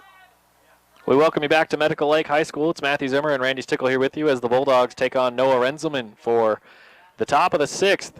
It will be Lane Gingrich, Cal Gregory, and Kyle Apple, your 3 due up, so 9, 1, and 2 in the order. Colfax got 4 runs between the first 2 innings. Asotin got a run in the 4th inning, and that's where we're at right now. Colfax leading 4-1 in this district championship game. Randy, through 5 innings, we normally take a look at the pitch count. What are we seeing from Noah Renzelman and Cal Gregory? Cal Gregory, 68, started off super efficient. As far as Noah Renzelman, he has 87, so he's got 19 more pitches at late stages in this game because he started off with 25 pitches in the first. Cal had that after 3 innings. I guess as a comparison. Since then, kind of both pitchers up and down a little bit. Noah has certainly cleaned up a lot of the issues he was having in the first 2 innings, as you mentioned earlier in the game. Ball 1 thrown to Lane. Ball 2 thrown to Lane. And this one actually gets away from Marks. That doesn't usually happen to Elliott. But I think he thought it was going to end up in one spot, and then it ended up running away at the last moment. You know, when diving below his glove. If there's no runners on, it doesn't seem like it's quite as big a deal. If there's a runner on, then if it goes past Marks, it makes the news. Oh, yeah. Ball 2. The 2-0. Lane a shot and foul towards the right side for strike 1. Lane has struck out twice, swinging each on a 1-2 count. He's already ahead now. 2 balls and a strike. Renzelman from the windup. Here comes the pitch. Sends a shot right into the glove of Dylan Landris on a liner for out number 1. Wow. Coming to the plate, lead off, and you're top of the order for the 4th time today. Colfax trying to get through the order a 4th time. They will take Cal Gregory to the plate. Kyle Apple, the other man, as your 3 due up for the Bulldogs. We'll see if we see more than the 3 for Colfax. First pitch strike from Renzelman to Cal. This is the first at-bat for Gregory since the 3rd inning after he had 3 straight innings with a plate appearance. He scored twice, both in the first and in the second. Second pitch strike on another breaking ball, as that one has really done wonders for Noah Renzelman. It's gotten him back into counts. It's gotten him ahead 0-1, and it's also gotten him ahead right now here 0-2. No balls, 2 strikes. Renzelman from the windup, getting the sign from Marks. Here comes the pitch to Cal. Gregory grounds one towards the left side. It's going to be still in the field of play. Long play and an infield single from Cal. Struggling to get the ball was Hurlburt, but Cal was basically at first by the time Hurlburt even got to the ball. That seemed to die in the infield. Well, it bounced high on the first bounce. Then it kind of came in and then kind of went soft on us. Yeah. You know? I mean, it was almost like the ground was soft, but it's not. And that made it hard for the fielders to handle. There must have been some Cal kind of... Gregory didn't care about that the whole time. No. He had his wheels going, and he made it down to first.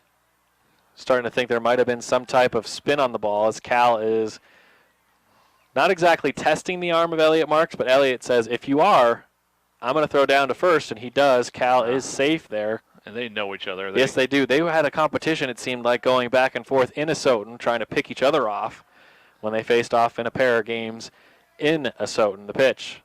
The 1-0 is high and tight to Kyle for ball 2. Second straight batter. Not second straight, excuse me, but second batter of the inning that Renzelman has fallen behind 2-0. Was behind 2-0 to Gingrich before Lane lined out to second. Was ahead to 0-2 to Cal when Cal got his base hit. Here's the 2-0. Nearly clipped Kyle on the elbow, but he does get out of the way. Ball 3. He got out of the way in a championship game? Oh, come on. I know, I'm teasing. We got to protect that elbow. We got to protect the players. These are great players. Yes, they are. The 3-0 pitch from Renzelman. Ball 4. Kyle was making sure. Yeah. He didn't want to get caught without a bat in his hand, and the umpire saying, that's strike 1, kid. Go get your bat.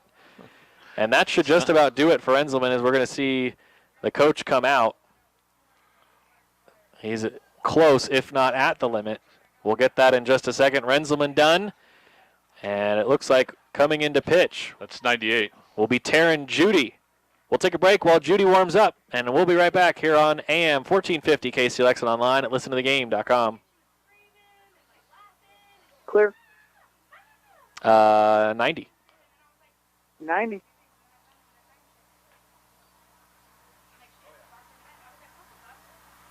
Who's Cal talking to? He's talking to, I don't know. Oh, the left fielder. So Judy's going to pitch. Oh, no, wait a second. Judy's pitch. Oh, Wilkinson's going to pitch. No, that is Judy. This Judy. Wait a second here. I got it. Hang on. Fry moves to left. Yeah, I don't have the numbers on me. So Fry goes to left field? Yep.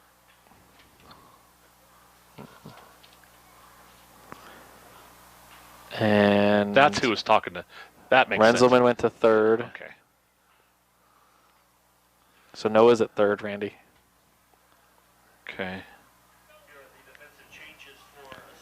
And Mason Hurlburt went to first.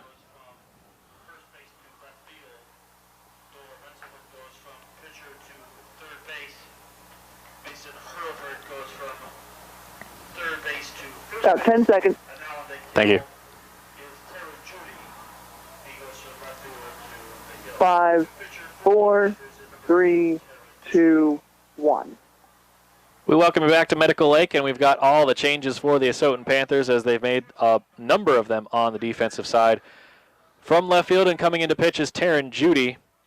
First base is now occupied by Mason Hurlburt. Third base now is Noah Renzelman, the former pitcher. And those are all your changes for the Panthers.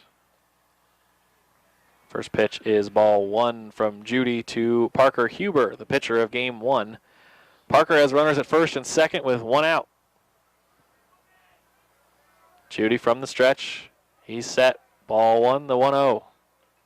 Swing and a miss from Parker for strike 1. Parker, a pair of singles, 1 in the first, 1 in the second, and then a strikeout called looking in the fourth. So again, on the mound, Judy behind home plate is Marks. First base, Hurlburt. Second base, Dylan Landris. Shortstop, Carson Juries. Third base, Noah Renzelman, the pitcher. That ball gets away behind. Now Cal going to try to get to third. He gets in with a slide, feet first, and he's safe. Oh, man, he got a slow start because kind of had to back up. Wasn't sure what was going on.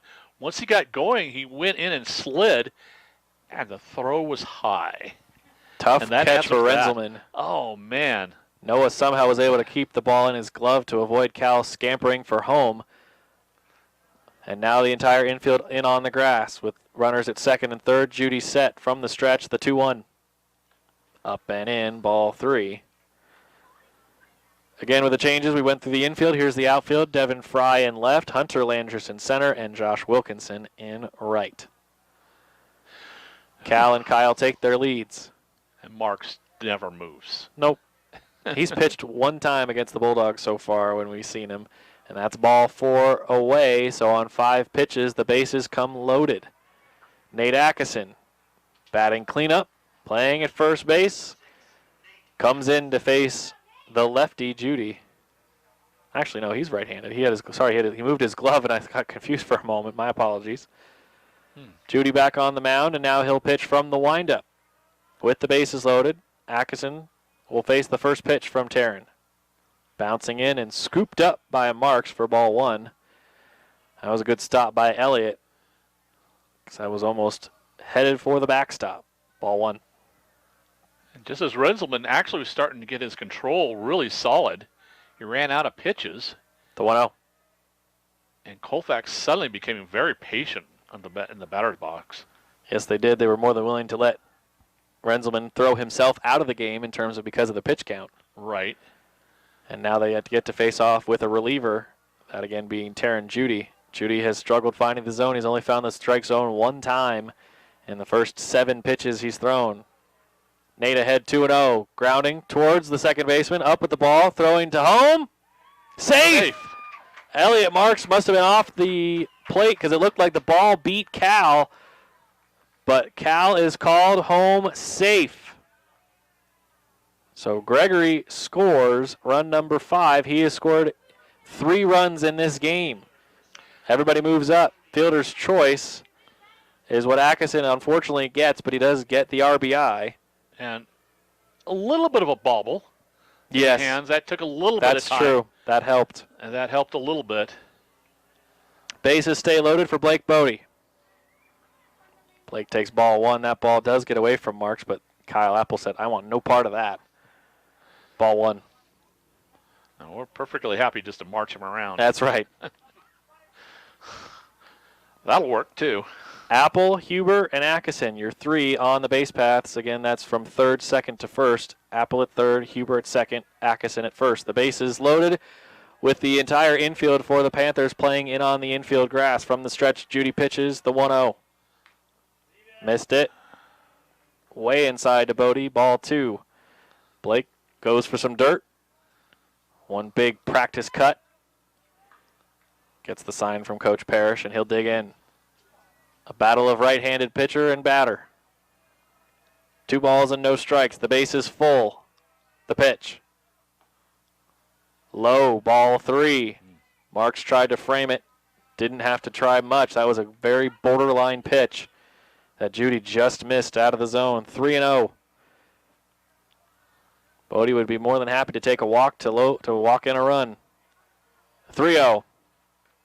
Found the zone. Yeah, he was taking the whole way there. Bodie was absolutely taking the whole way. Yeah, he did not move the bat from his shoulder practically. Almost took it to the dugout first. I don't want this to hit the bat anyhow. The 3-1. Blake with a swing and a drive here to right field. It's going to get down. This is going to plate at least 2. Huber's digging for home. He's going to get there. Kyle and Parker score.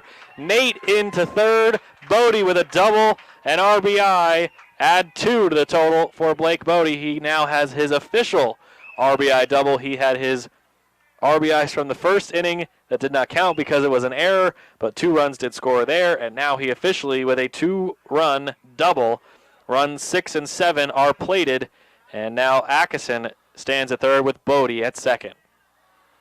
As well, I think, didn't the hit in the last inning, in the 5th inning, that was a double by Bodie too. That's right, but now he's got, I was meaning now the RBIs, he finally has the RBI to go with it. Oh, sure, exactly.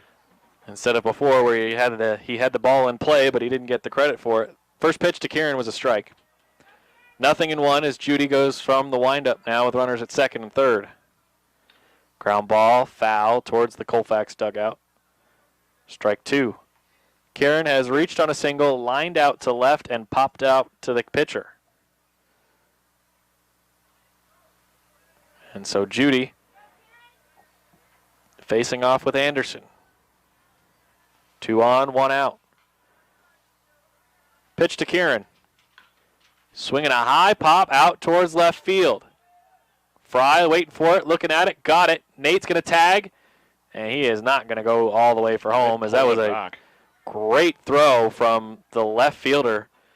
Devin Fry, he started at first base, Randy, but he has got an arm on him. I'm surprised they don't play him more in the outfield. Yeah, I mean, I know he's a good athlete and all that, but usually you don't get to see the arm of an athlete when they're in first base, and boy, that was nothing wrong with that at all. That was a great throw from Devin as it kept Colfax from scoring a run. Runners stay at second and third. Here's Becker. Strike 1. Inside part of the plate, says the home plate umpire. The left fielder, Becker, reached on a single in the third. Got an RBI fielder's choice in the first, and then struck out swinging in the 5th, just one inning ago. Top of the 6th, it's Colfax with the lead 7-1 as Kellen goes check swing and does not go around. Ball 1. Bodie with back-to-back doubles. Instead of like the 5th inning where he was stranded, there were runners on, so he was able to plate 2. 3 have scored in the inning. Becker, that one was way inside, and he fouls it towards his teammates. Strike 2. I almost got the feeling that was a reaction swing. Yeah, I agree. It's coming at me. I better. It's kind of a defensive swing instead of anything else. Yeah. More than trying to put it into play. Just trying to. That was a business decision. Yeah. The 1-2. And Kellen didn't want to commit on that swing, but he did as he swings and misses for the second strikeout of his day in the championship game for the district. The district championship game will go to the bottom of the 6th with Colfax tacking on 3 runs in the top half. They lead 7-1. We'll be back here on 1450 KCLX and online at listentothegame.com. Clear. 60. 3 runs. You got it.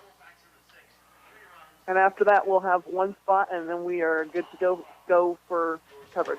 Sweetness. What's up, Stickle? 2 hits. That's what Bob said, and I thought that's what I had too. But if I agree with Bob, then I got to check because I don't know. That's being single, mean. walk, fielder's choice, double. Yeah, 2 hits. Yeah. Fielder's choice was a little bit sloppy penmanship on my part, so I go, oh. It's like, what did I do there? It's too much stuff there. Okay.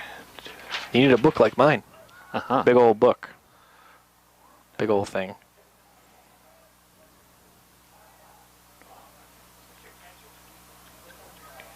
Coming back to you in 6 seconds. Okay. 5, 4, 3, 2, 1.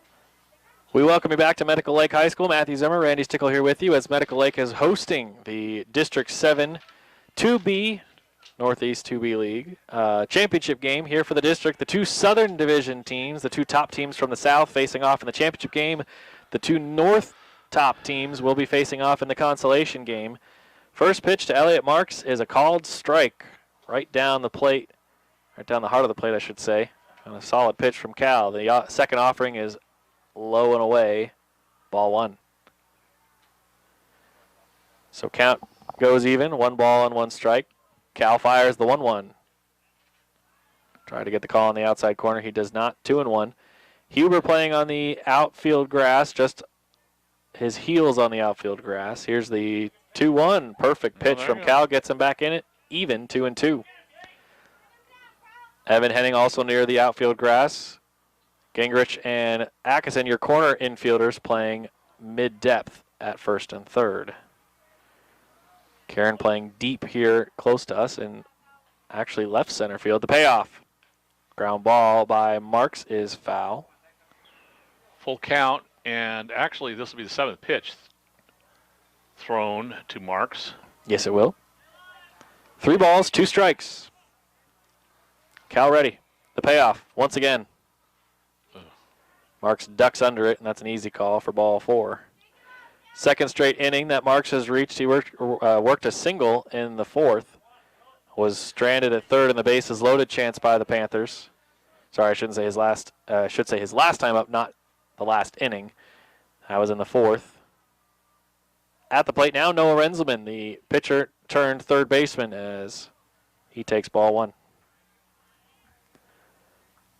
Noah with an interesting day at the plate. He grounded out to third, and he has walked. Stranded at second in that 4th inning. Popped up, out of play. Strike 1.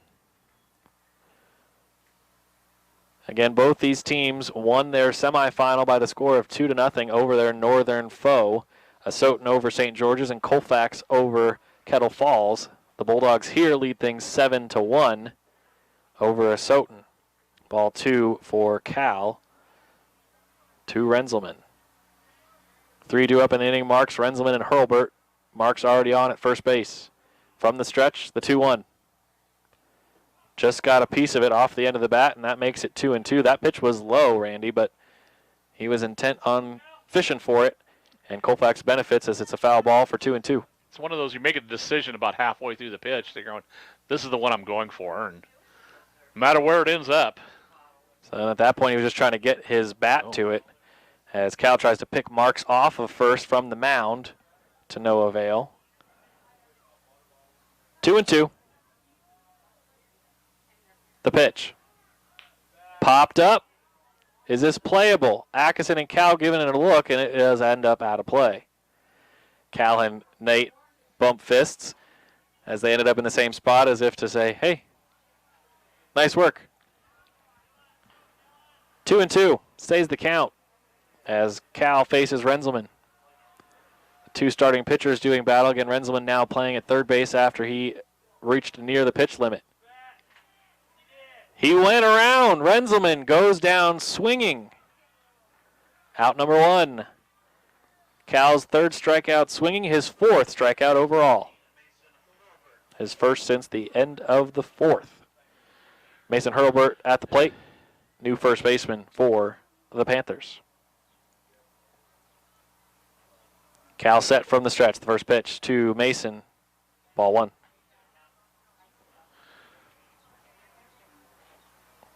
Cal started this game off being so incredibly efficient.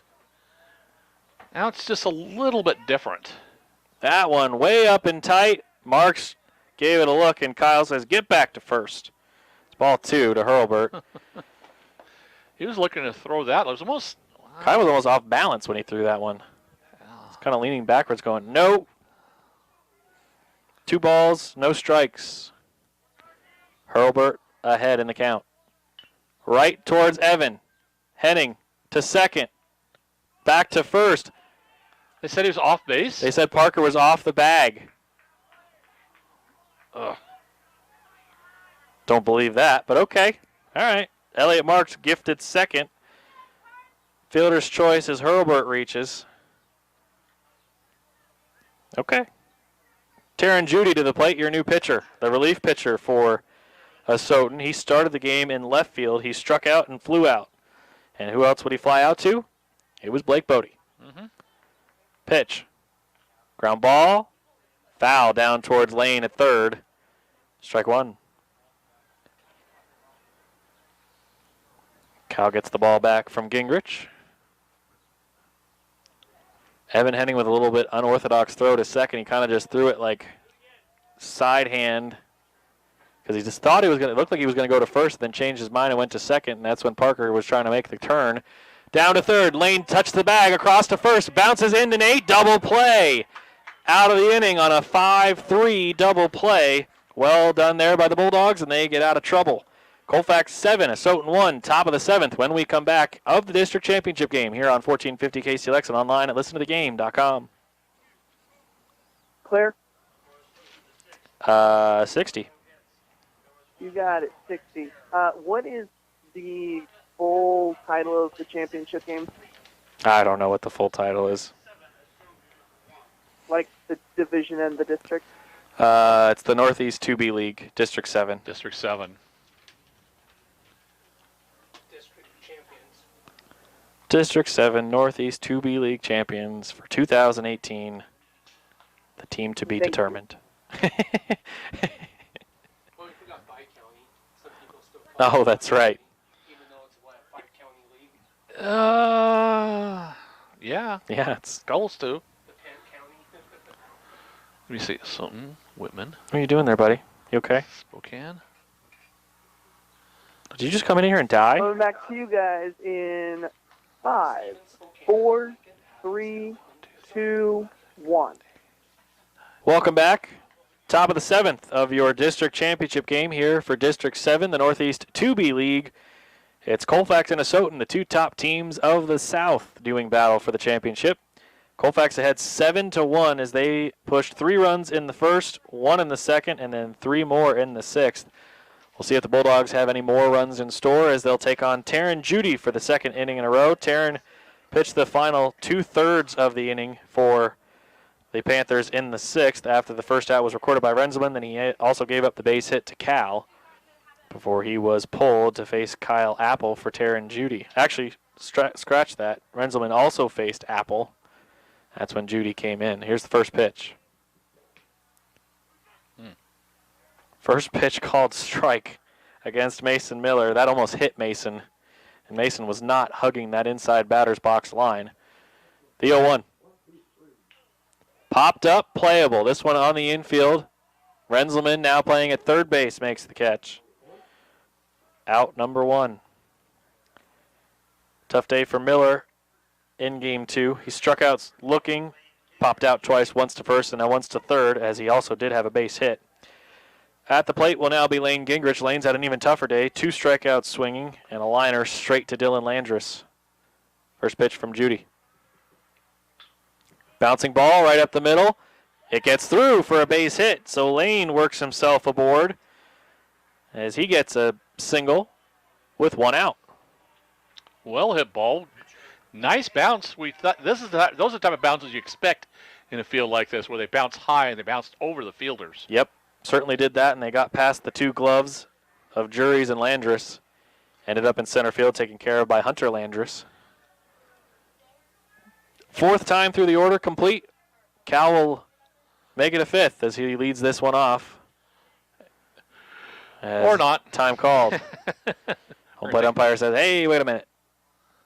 He'll get back behind home plate, behind Elliott Marks. Cal ready. So is Judy. Taryn checks over at first. 1 out, 1 on. Cal with a swing and a hack foul down the right side. Strike 1.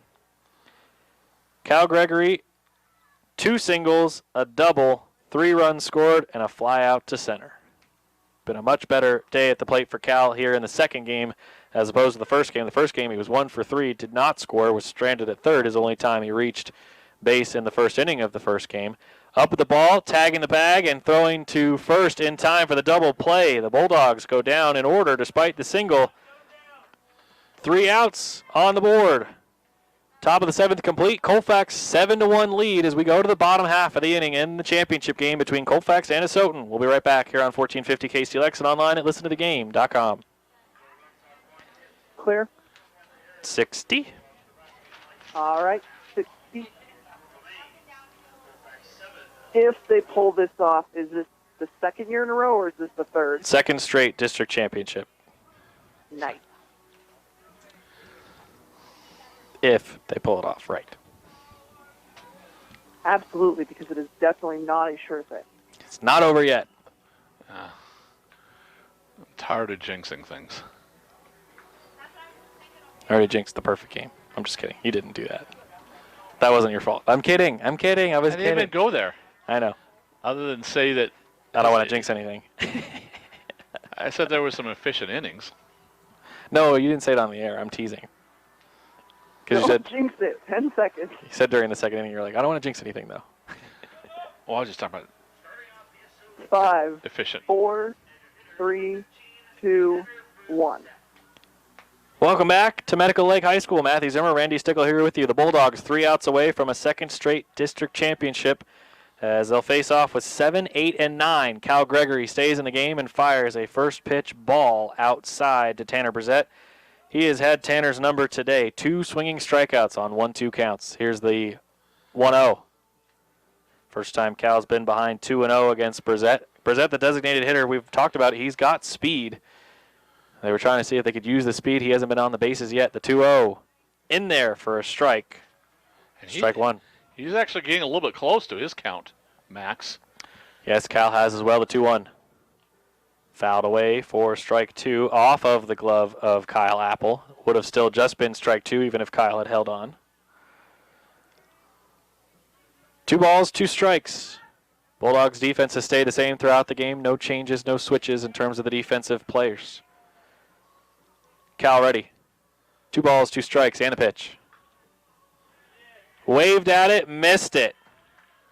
And strike 3 as Brissett goes around for the 3rd time today on a swing and a miss. Cal has 5 strikeouts. 3 of them are Tanner Brissett. Wow. It's a day he'd like to forget. And he's the DH? Well, for Colfax, he was a designated strikeout. Too far? Swing and a miss from Juries. That one's yours. I'll own it. Strike 1 to Carson as the second pitch is low. Ball 1. I feel bad for him. I do feel bad for Tanner. I mean, that's a tough spot to be in. The 1-1. Perfect pitch from Cal on the inside makes it 1-2.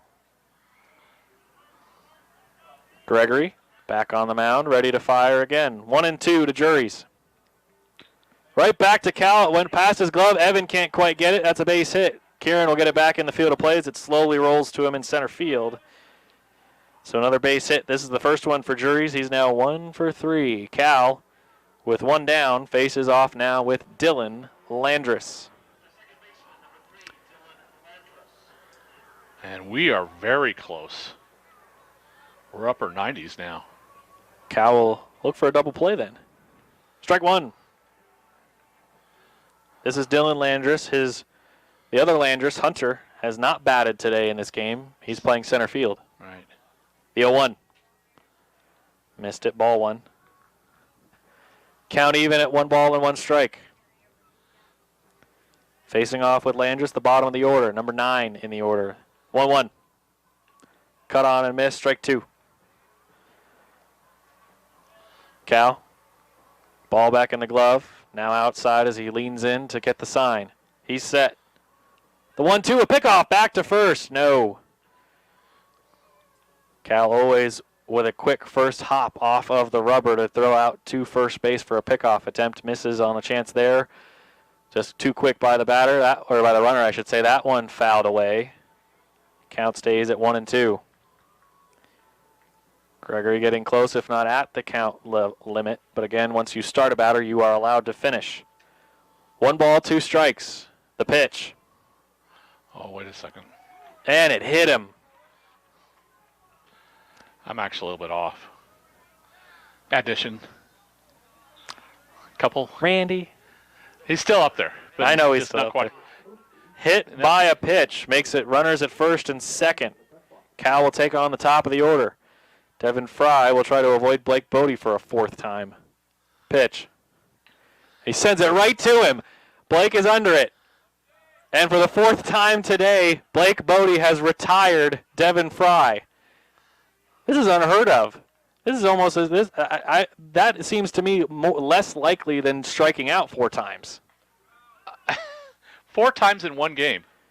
You're only 4 times up to bat. Incredible. And most of those are with not a lot of pitch count. Second pitch, first pitch, and fourth pitch. You're right. Cals fires.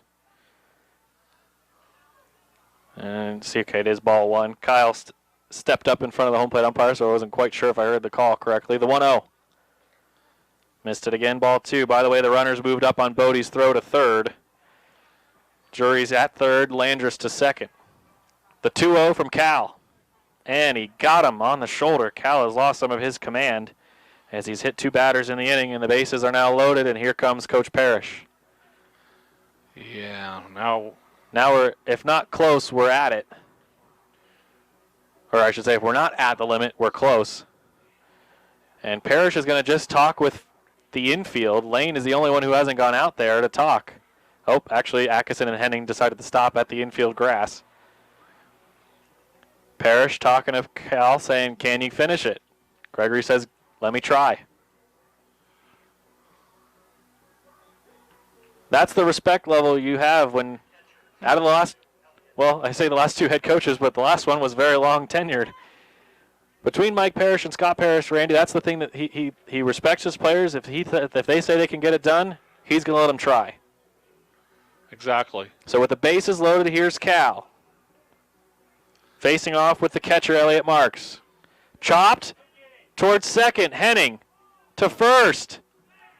Got him! That's the ball game. Henning gets Marks by half a step.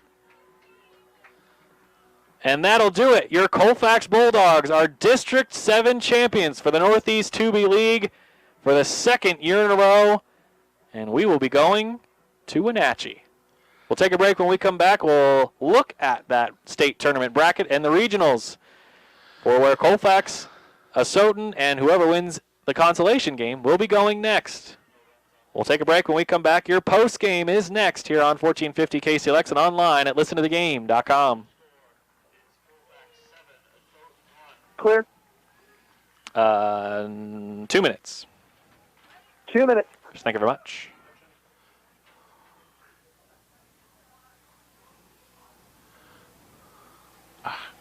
Somehow this calculator is messing. What's that final score? 7-1. Thank you very much. You got it.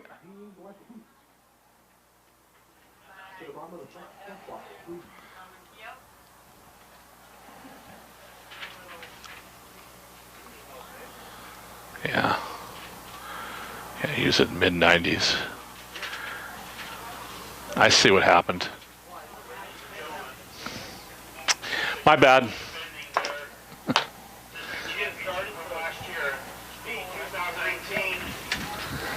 Northeast District champion, the Colfax Bulldogs. Making the trophy presentation, the 2B Northeast District coordinator for baseball. You see the first base coach? He was mad. Oh, yeah. I think he had a reason to be honest. He objects to a lot of calls. I'm going to have to say, I couldn't call that one.